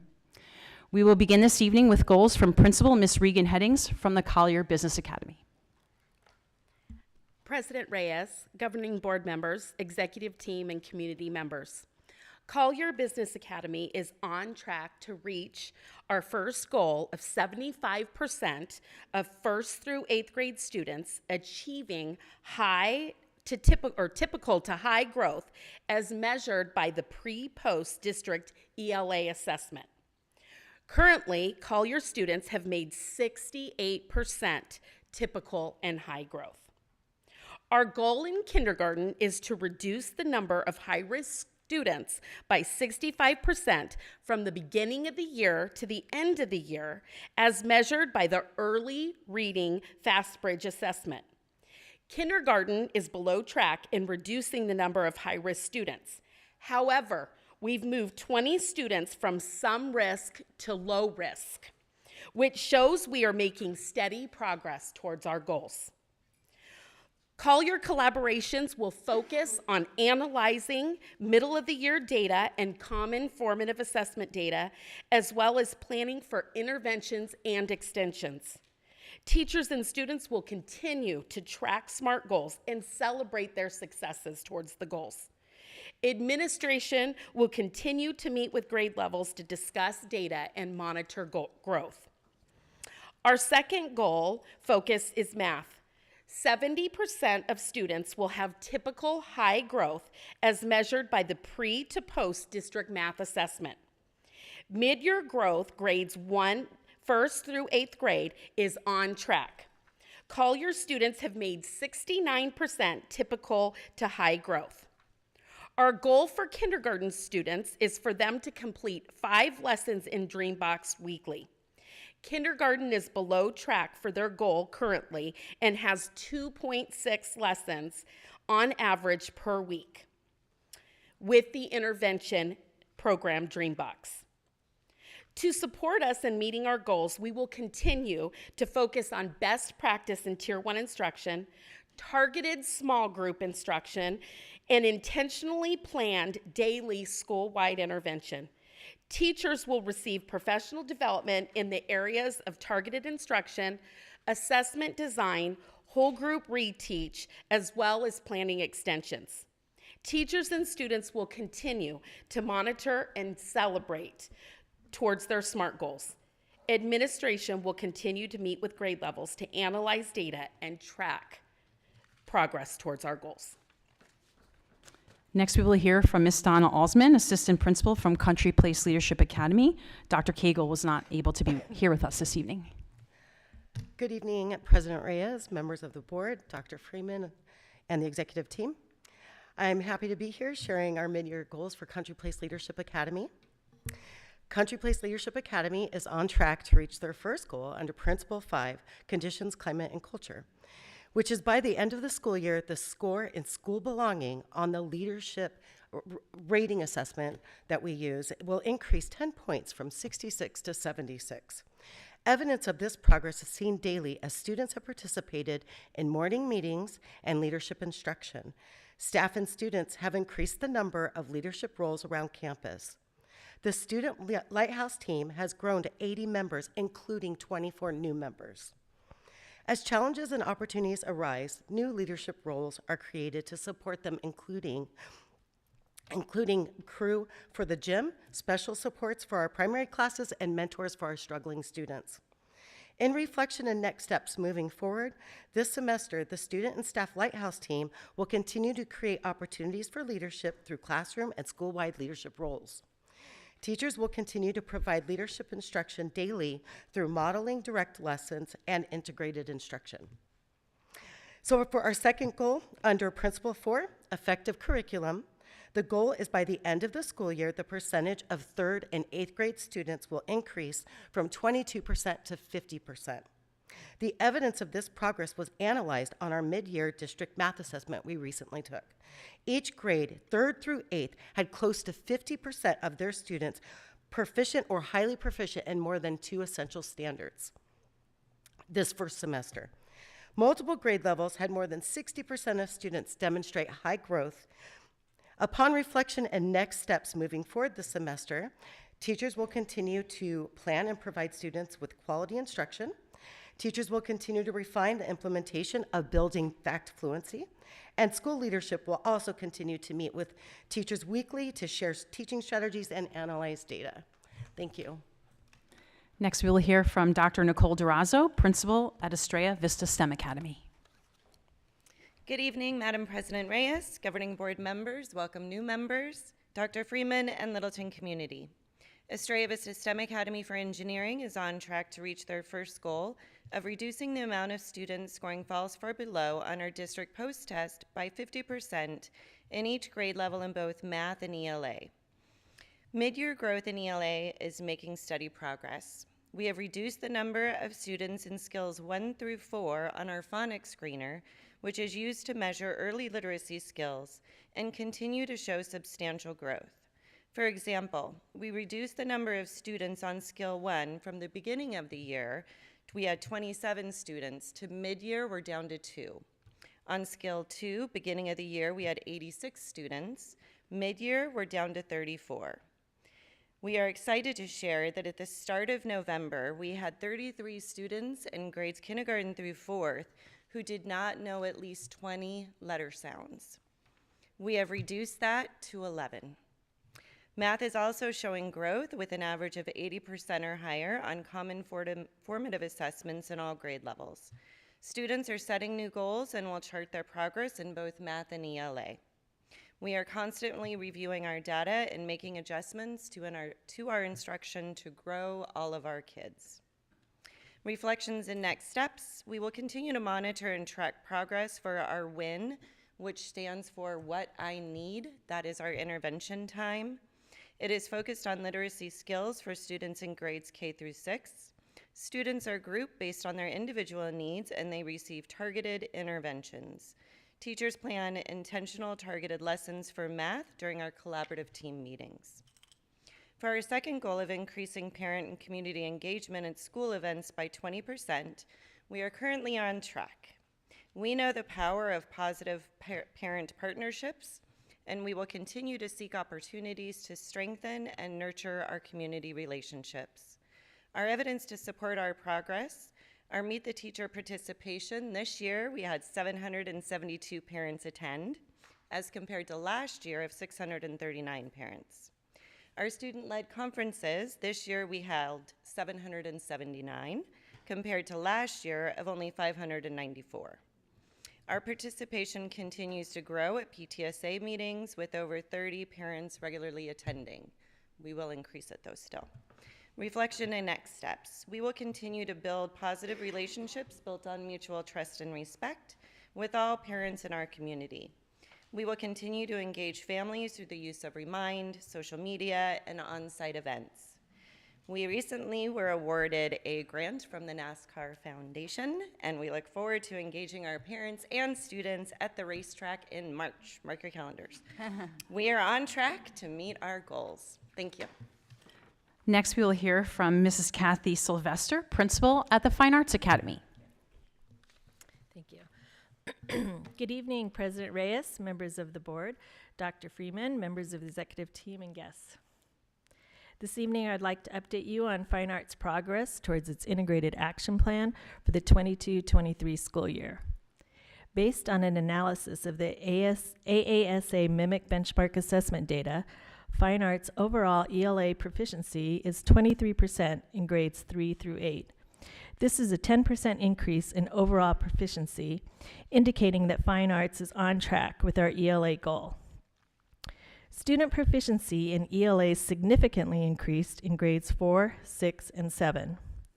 Regarding K2 progress, FastBridge data shows an overall proficiency of 31%, with significant gains made by students in kindergarten and first grade. In mathematics, students in grades 3, 4, 5, 7, and 8 each showed a slight increase in overall proficiency based on the beginning of the year data to the middle of year data as measured by the MIMIC AASA benchmark assessment. Fine arts students in grades K through 2 are above or on track to meet our math goal, with on-target usage of Dreambox increasing from 51% to 92%. We will continue training our teachers on the alignment of curricular resources with state standards, honing in on the specific foundational skills and concepts that have been identified through the analysis of our ELA assessment data. For the grade levels that are not on track, we are placing an emphasis on targeted interventions and small group instruction, supporting both our teachers and students. To address the gaps in mathematics, we are meeting with middle school content area teachers, focusing on utilizing the ADE item specification and performance level descriptors. This will ensure an enduring vertical alignment in mathematics is in place and that teachers are creating success criteria for the major clusters that have been identified in ADE's mathematics standards. In addition to this, we are providing professional development on the creation of effective assessments that provide meaningful data to assist our teachers in planning and designing clearly articulated learning targets, thereby supporting our students' increase in academic achievement in both ELA and mathematics. Thank you. Next, we will hear from Ms. Samantha Armstrong, Assistant Principal from Littleton STEM Academy. Mr. Atahini regrets that he could not be with us this evening. Greetings, Madam President, members of the board, Dr. Freeman, and executive team. I am pleased to share an update of our school goals for the 2022-2023 school year at Littleton STEM Academy. Our first goal states by May of 2023, Littleton STEM Academy will have shown a 15% increase in growth for math and ELA on the state assessment, the AASA, for grade levels 3 through 8th. Illuminate is the district assessment program we use to deliver our pre, mid-year, and post assessments. In this program, you are able to pull growth reports that will share the students' growth. In looking at our mid-year growth for district assessment data for ELA, it is at 66% currently, which is higher than the total growth we saw last year, where we ended at 61%. So for this, we are on track. The mid-year growth for math is at 61%, which is in alignment with our end-of-year 61% last year, but is slightly below our 15% goal. So for that, we are below track, but slightly. Our plan of action moving forward into the second semester is to engage our teams in quarterly joint grade level collaborative meetings, with both meeting with grade levels above and below. So for example, preschool will meet with kinder meets with first, and that way they are able to have conversations around teaching strategies, analyzing data, digging into the skills for math and ELA that the students are going to need to be successful for their grade level and beyond. These conversations will develop a deeper understanding and an alignment of what is important for our students to know from our teachers year to year. In Goal 2 for our campus, May of 2023, Littleton STEM Academy will have students kindergarten through 8th grade tracking their achievement progress bi-weekly for math and ELA. We are on track with this goal, with all students tracking their data and having conversations with teachers bi-weekly that consist of what they should celebrate, as well as what they need to continue to work on to progress and grow. Tracking of the data varies by grade level, from charts and graphs and pictures for our younger grades to written student reflections with teachers and peer feedback in our higher grades, predominantly in our junior high. Our plan of action is to continue to follow student achievement through our weekly class assessments to evaluate and track growth. Thank you. Next, we will hear from Dr. Lonnie Fife, Principal at Quinton STEM Academy. Good evening, President Reyes, members of the board, Dr. Freeman, members of the executive team, and guests. This evening, I'd like to provide a quick update on our goals. Quinton STEM Academy's first goal is that students in kindergarten through 8th grade will be working towards achieving mastery scores of 80% or higher on ELA and math teacher-created common summative assessments. Students in 1st through 8th grade are on track to meet this goal, with mastery scores ranging from 51 to 87%.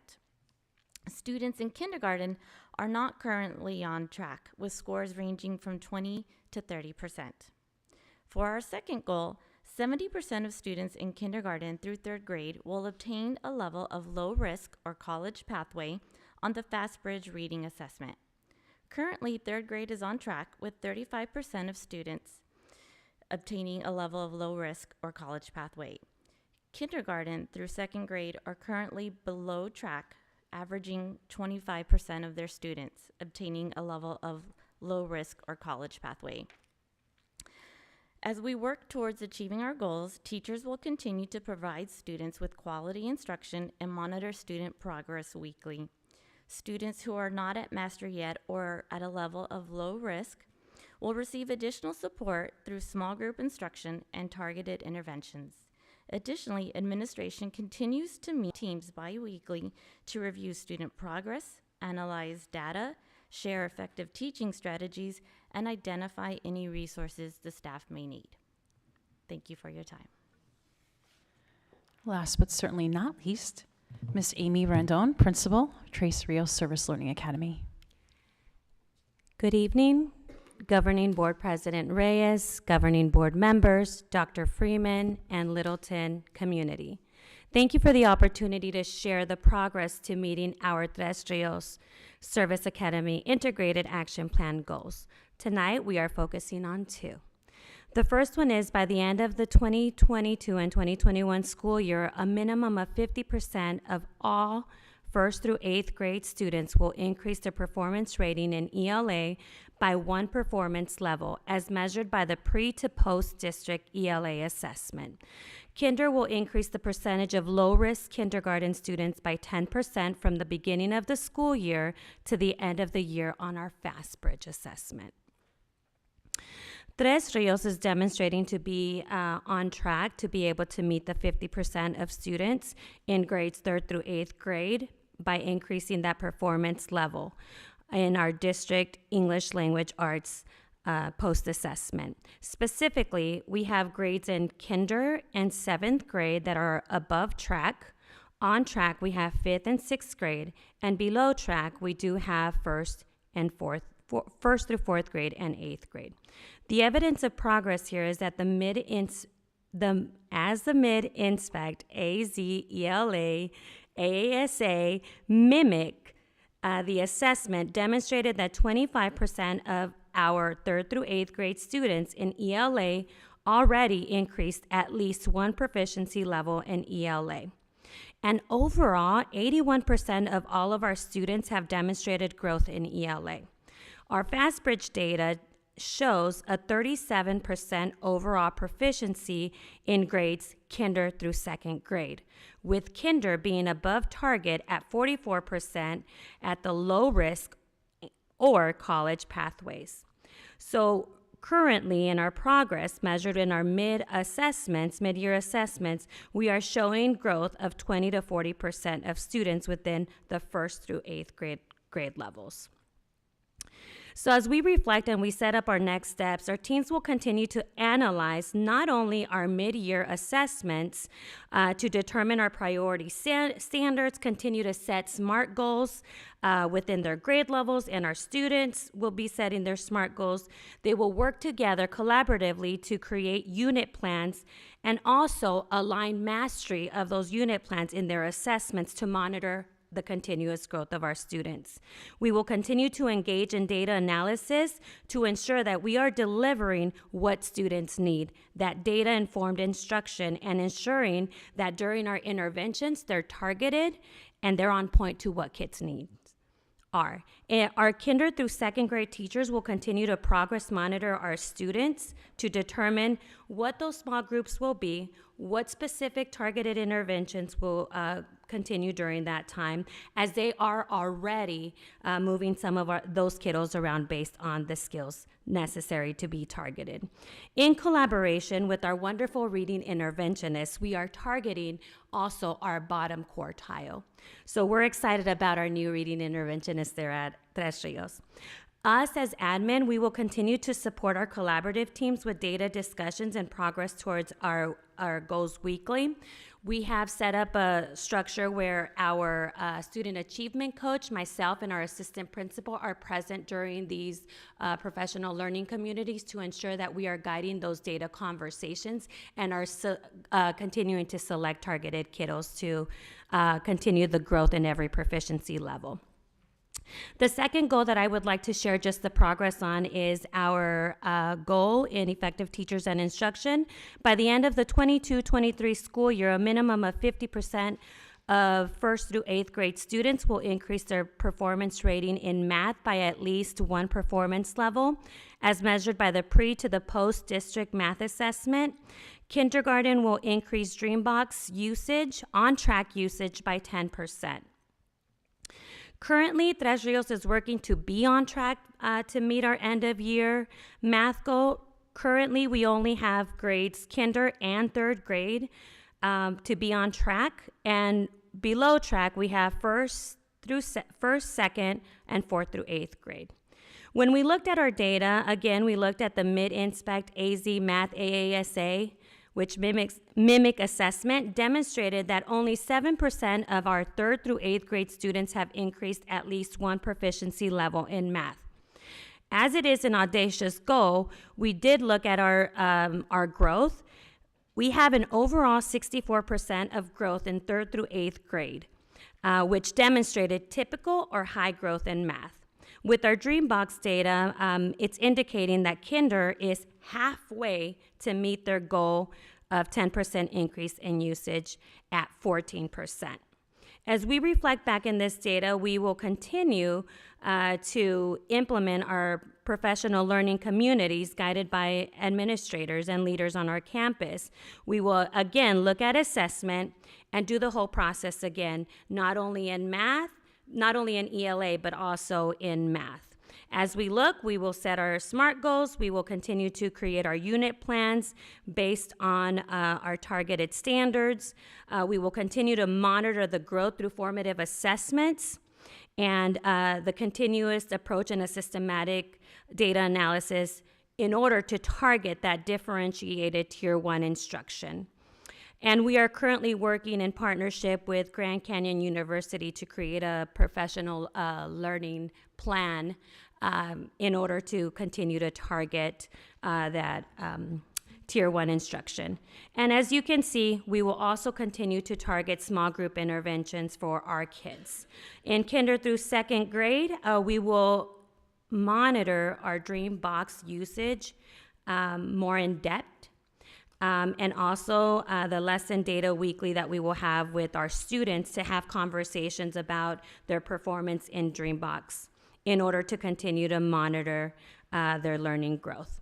And as well, administration leadership team will be present to ensure that those conversations are happening and that we are targeting every child on our campus.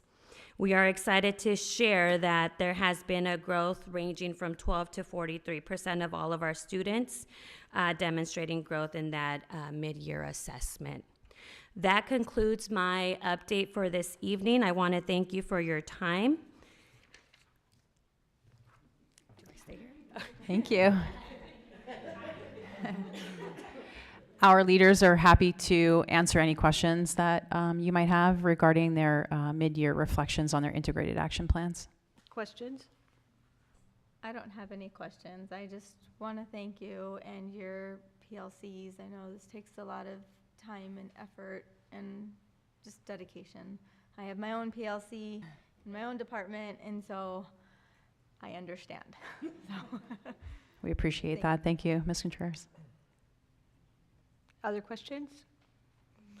I just want to call out Country Place and Estrella Vista for meeting your goals. You deserve accolades for that, so congratulations. Whatever you're doing, it's fantastic for being on track, so much appreciated. Thank you. And do thank everyone else, but you're not on track, so I can't call your schools out. But I can call out Country Place and Estrella Vista, so good work. They're going to get there by the end of the year. Okay, I'll give all of you accolades that. Thank you very much. We appreciate it. Madam President, I also think it's worth noting how challenging the kindergarten class and the young kids coming out of the pandemic have been, and a lot of time and effort has gone into early grades just to kind of shore that up. So even though not all the data is where they want it, there's tremendous amount of work in progress that's been done. It's kindergarten today and 5 years ago is very different. Yeah.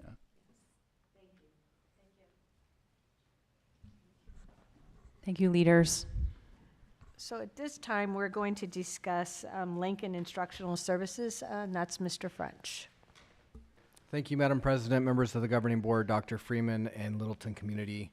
The last time we spoke, the district had asked the board to allow us to enter into discussions with Third Future schools for a best and final offer on the RFP for the instructional services. Between now and then, we finalized the best and final discussions. During that time, Third Futures was able to secure a sizable financial contribution from AZ Leads, which is a Arizona nonprofit. At this point in the RFP, we're asking the board to award the RFP and allow us to begin negotiations between district council and Third Future Schools Council to determine the details of the contract. I'd be happy, or Dr. Freeman would be happy to answer any questions that you have.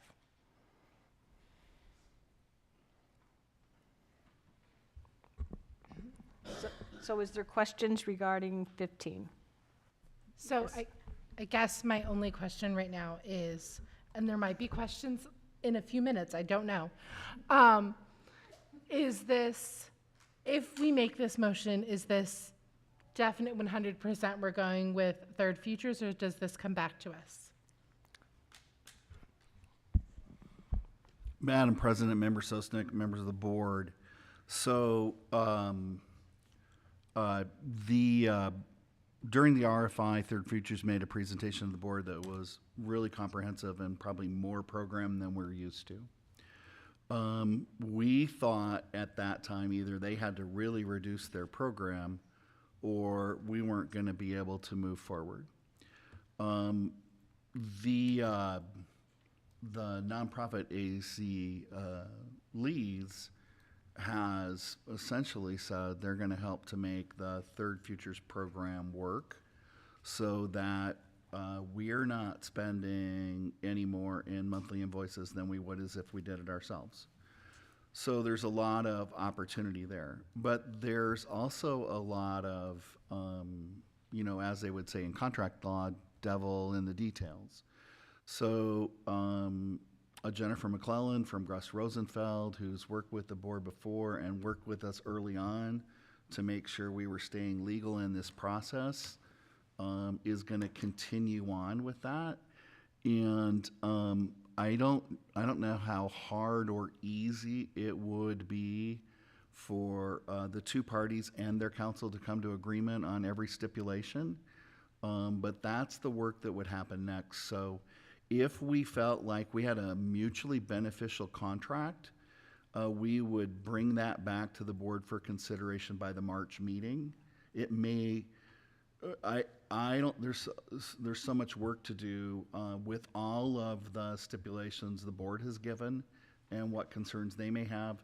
So kind of what we've agreed in principle is it's a 1-year contract. It may be renewed or it may be exited. There's going to be several important points and codicils that need to be resolved legally to make sure the interests of the board and the school district are covered. But there's also interests of Third Future that they can have integrity in their program. So however those two things come together. If the attorneys can't resolve that and we can't find a mutually agreeable contract, there's nothing to bring forward to you, okay? So that's going to be the work of the staff. Then what would be a review by the board, and potentially even if you needed to have an executive session for advice of counsel, you could do that. The other thing that we've looked at is one of the key differences between the Littleton effort here and their work in Colorado and in Texas is those states have these school takeover models, and so the impetus to move forward is to turn around achievement. We don't have achievement to turn around at Lakin. We're opening a new school. So what we have anticipated doing is opening it in phases, and we've used for rough numbers 18 homerooms.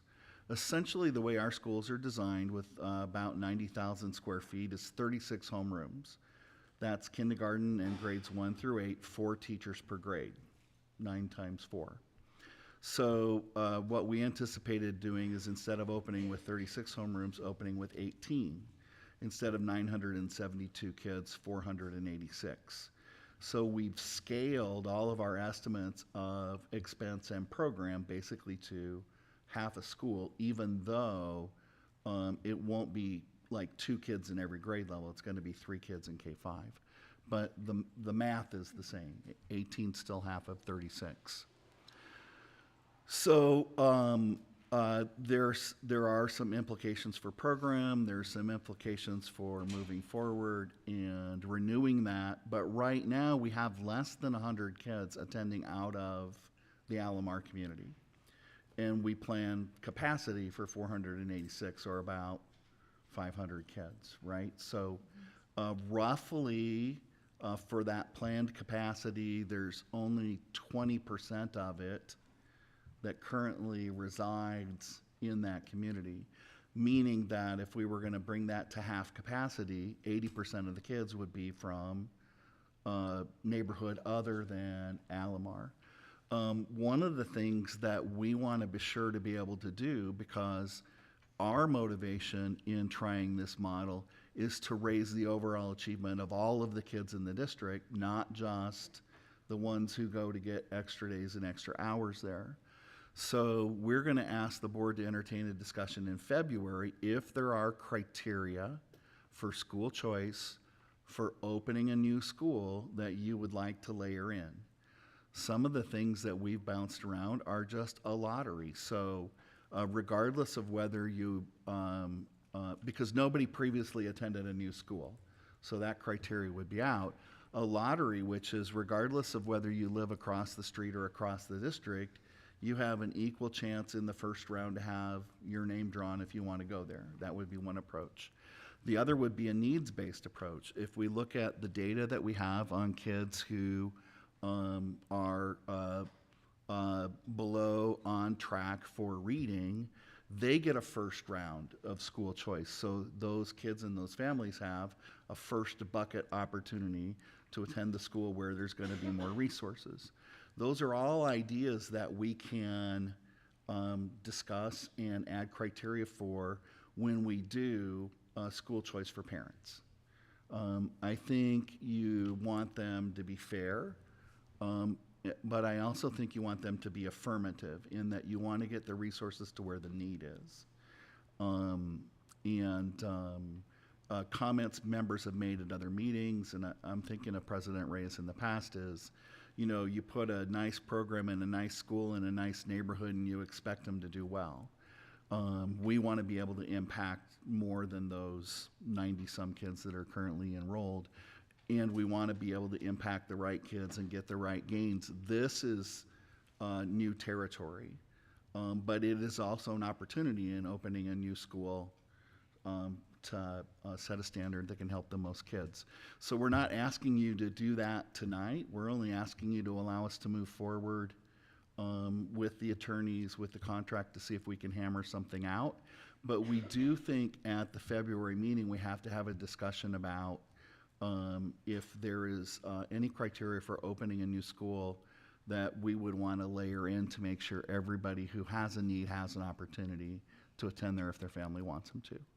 And I just brainstormed some ideas, and certainly if members have some ideas, you can share them with me or with staff.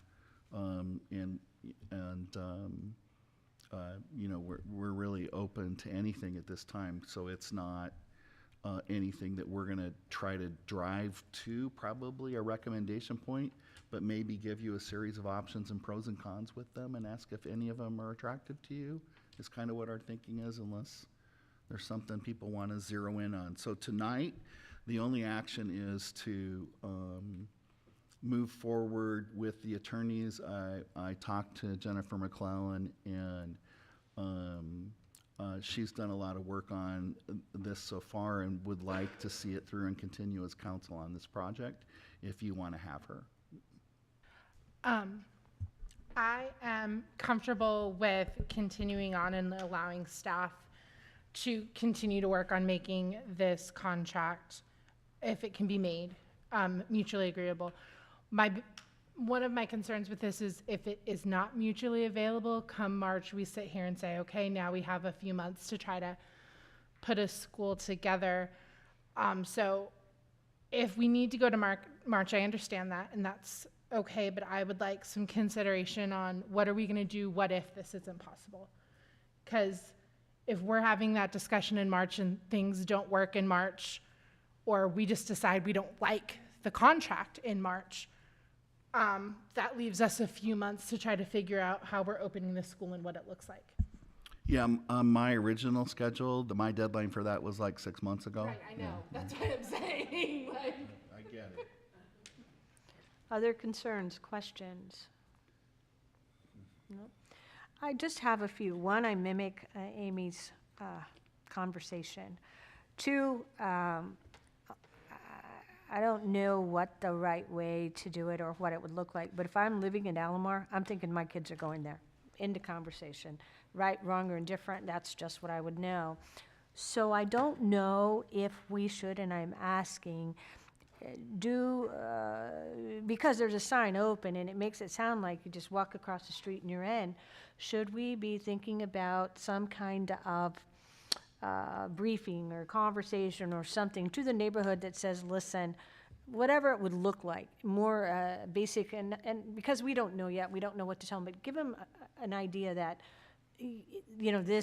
this is still under, review and stuff like that, because if I lived there and I didn't know that, I don't think I would be too happy. So that's my thoughts. Yeah, one of the things we were wondering, and we checked on that, to kind of get an idea of how big this problem was, how many kids are coming out of Alomar and attending Littleton schools now? Like, if it's already 500 and our capacity is going to be 500, we would have a disappointment problem. But with it being under 190 something, that's only 20% of the capacity. That actually really diminishes the pressure on equity from other regions, because I think what we're seeing, and this has been a demographic trend through time, we just don't know how many of these actuarial trends are going to continue post-recession, post-pandemic, but essentially the bigger the house and the more expensive, the fewer kids per unit you draw from them. Families who are just starting out and putting all of their money into raising their children don't buy as much house, even though they might like a bigger one. Kids are expensive. And so, they tend to be in starter homes and smaller homes and then move up. So, and from what I understand, people who are wanting to build a house down there are waiting for materials and capacity and labor and those kind of things. So even if the developers wanted to go faster and open more houses and bring in more kids, they can only go as fast as the industry can, and that might be a factor as well. I think the other thing is we do plan to grow the school as the district grows. There will be added capacity for people there and other places.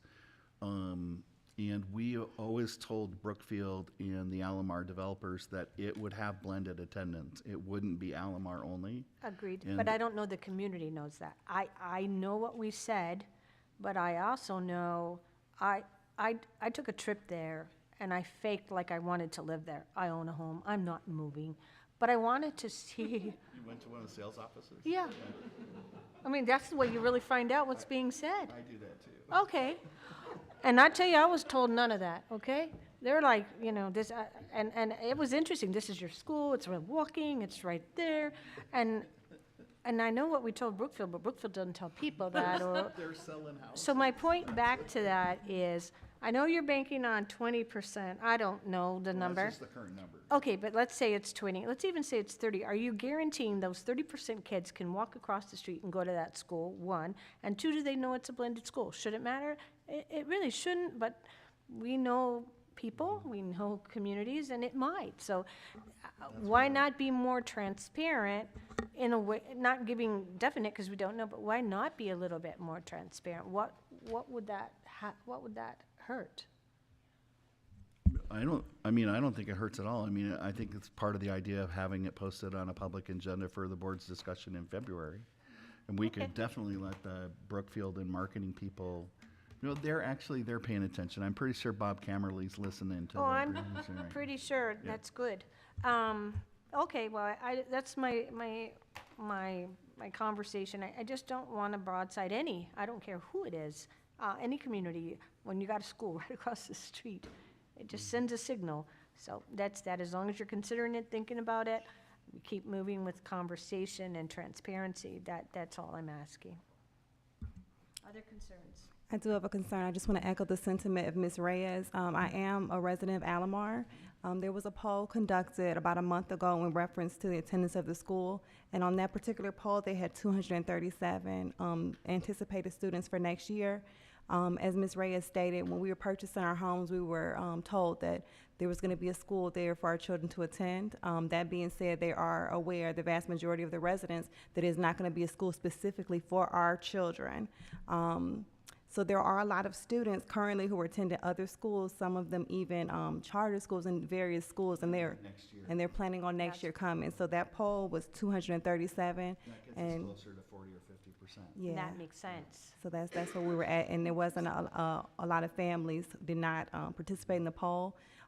Likewise, as you stated, there are many families waiting for building materials, but they anticipated the completion of at least 10 houses by the end of the summer, and they've been able to get those materials, so that very well may happen.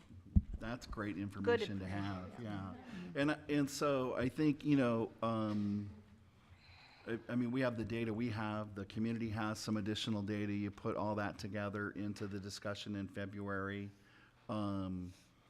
I mean, I would still think if you could have half the kids that have an opportunity need from other places with half the kids who live there, that's a pretty good deal.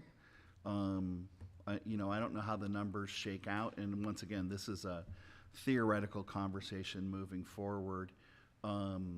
That's a good data point, and we definitely can touch base with the Brookfield Lakin people and see what other data they have and projections and timelines, because they might know a little bit more about materials and labor and that kind of thing, projections moving forward, and have that for the board for your discussion.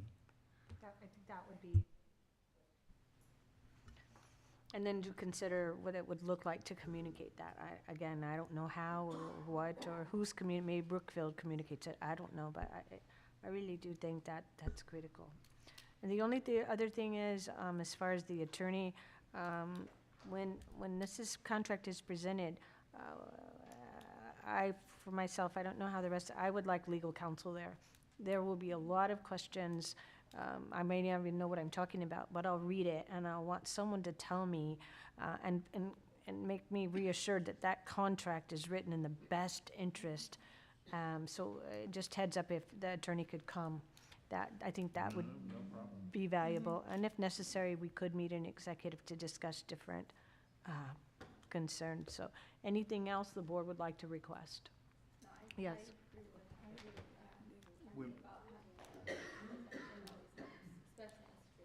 Yeah, this is unique, first in the state. We need to be real clear what our goal is and what we're doing. Yes, sir.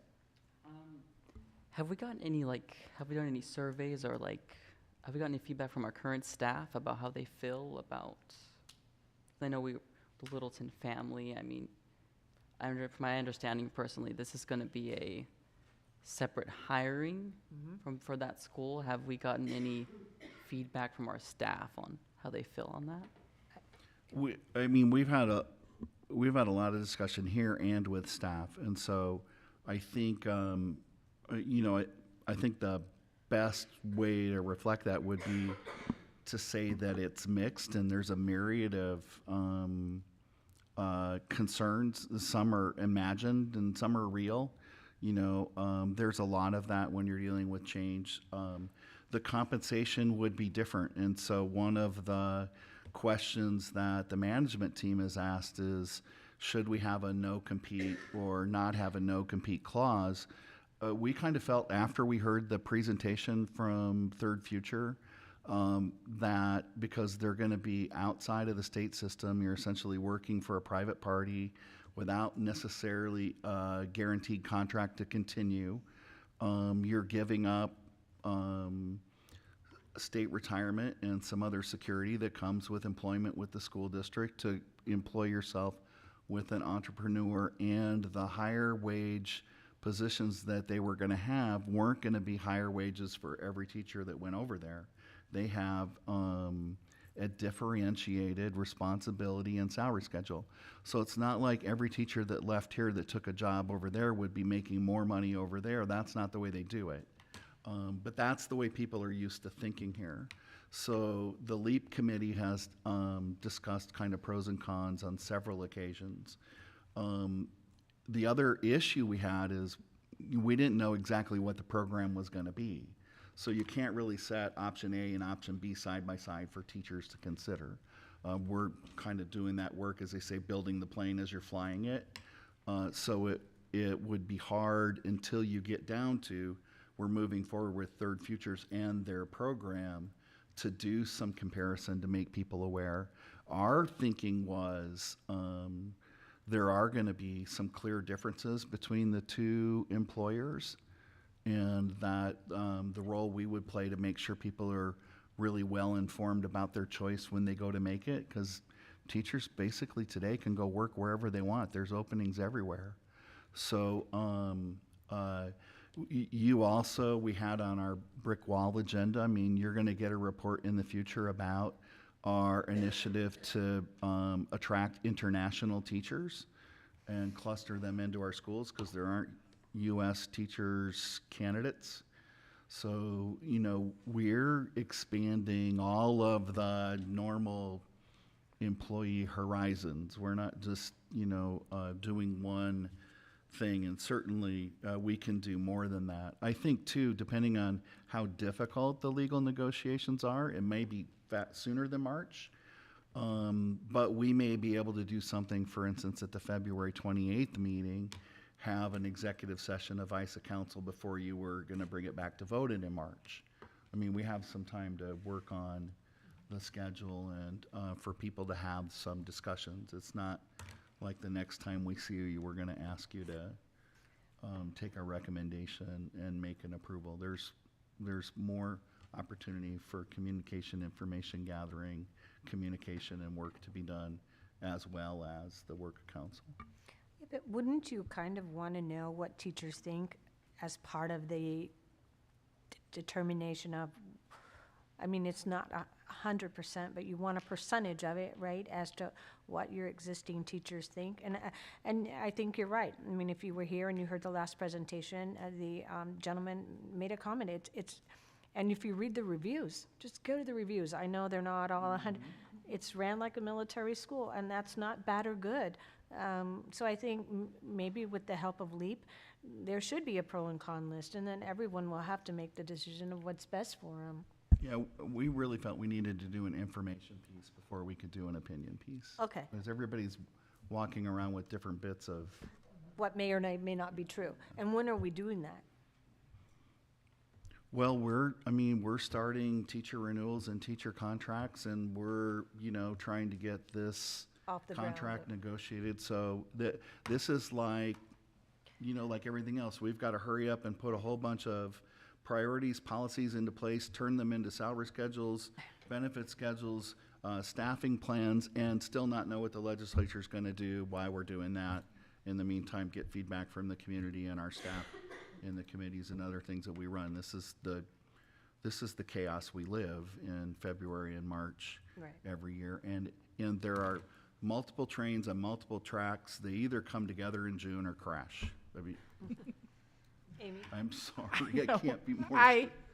I completely understand. And I am always for getting teacher opinion and having teachers' voice, but I do want to remind all of us that this may not work, and we may be telling the teachers, hey, there's this opportunity, and the opportunity may not be there.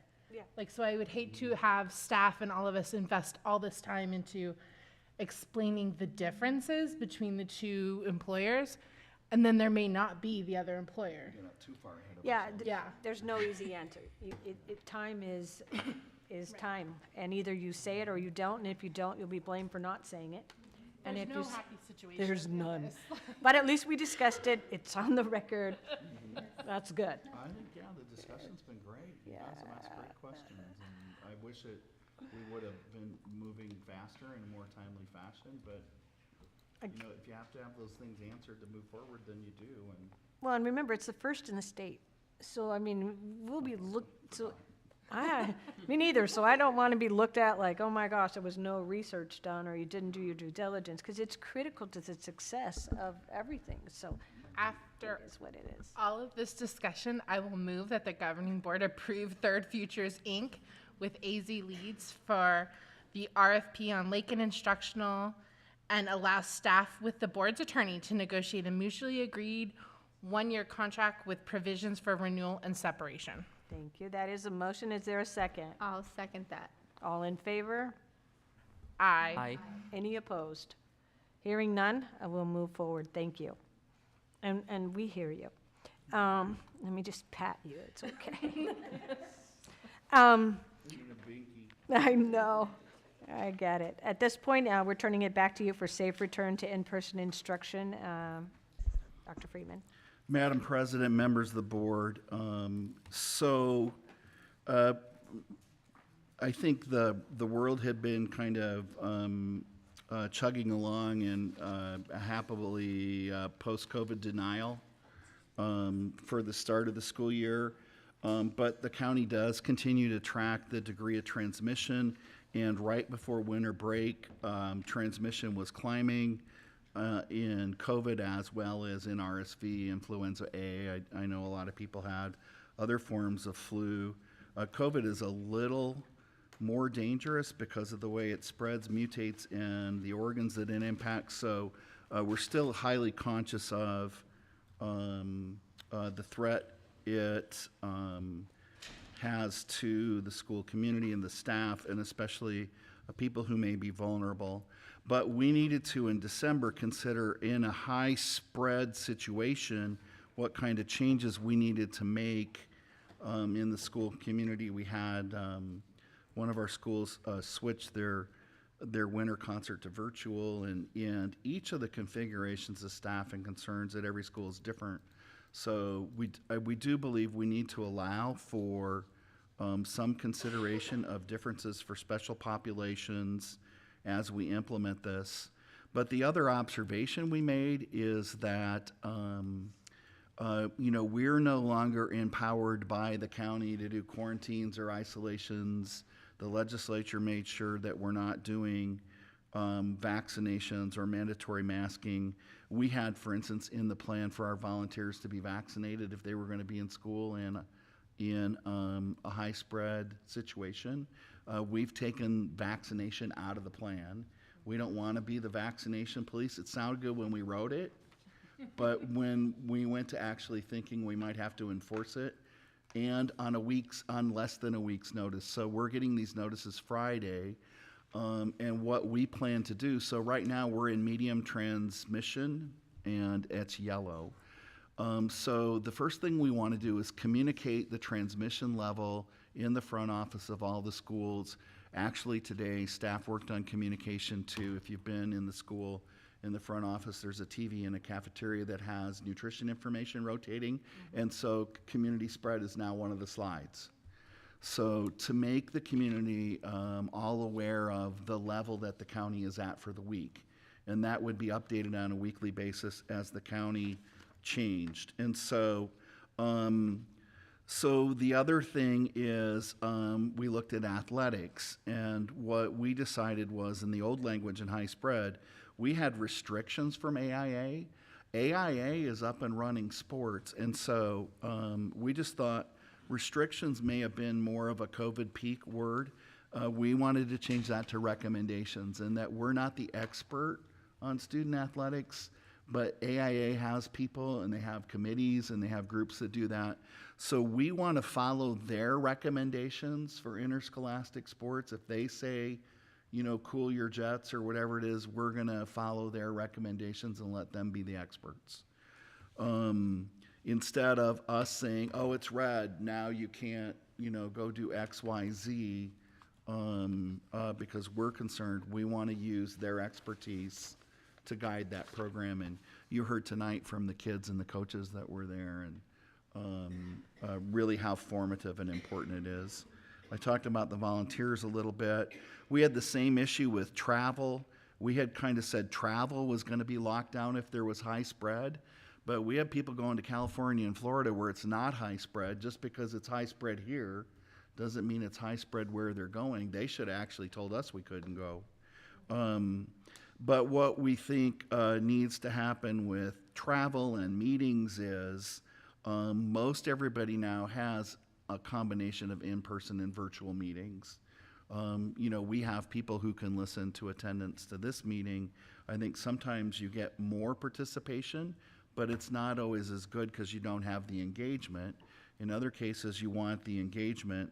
So we tried to go back here and kind of layer these in so that if somebody was going to travel in person someplace, that there were highly controlled mitigation procedures in place where they were going, that it would be a controlled setting, or we might not want to send them there to get sick and then come back. And then the last thing was transportation. We're not kicking anybody off the bus or leaving them at their stop, but we are going to increase the amount of cleaning and sanitation that happens. We always clean the bus between runs, but in the old days that included sweeping things out and checking for vandalism and gum and that kind of thing. So now there will be increased sanitation if spread is high, just to make sure that nobody's leaving bugs behind for the next group. And those are just some of the modifications we've made. It's not really a lot of big things, but when we went to try to implement some of the language we had for high spread, we found it problematic. And so we're learning as we go along, like everybody. We still think, because of the limitations placed by the legislature, if you were a business, like when I go to the doctor, they require masks, because they're the doctor and it's their office. We don't have that latitude because we're the public school system and we're subject to those laws, statutes, and codes put forward by the legislature and other state boards. So I think the most important thing for us is to keep people informed, keep good health practices in the forefront, reminding people of that. If you're sick, stay home, treat your symptoms, get some help. And same thing, I was at schools before winter break, and we had kids with masks and we had kids coughing into their elbow, and they're doing better than they did when I was that old. So I think that's probably where we need to be the most vigilant. We're open to any changes or suggestions you have for this document. We don't pretend to have the answers. Amy?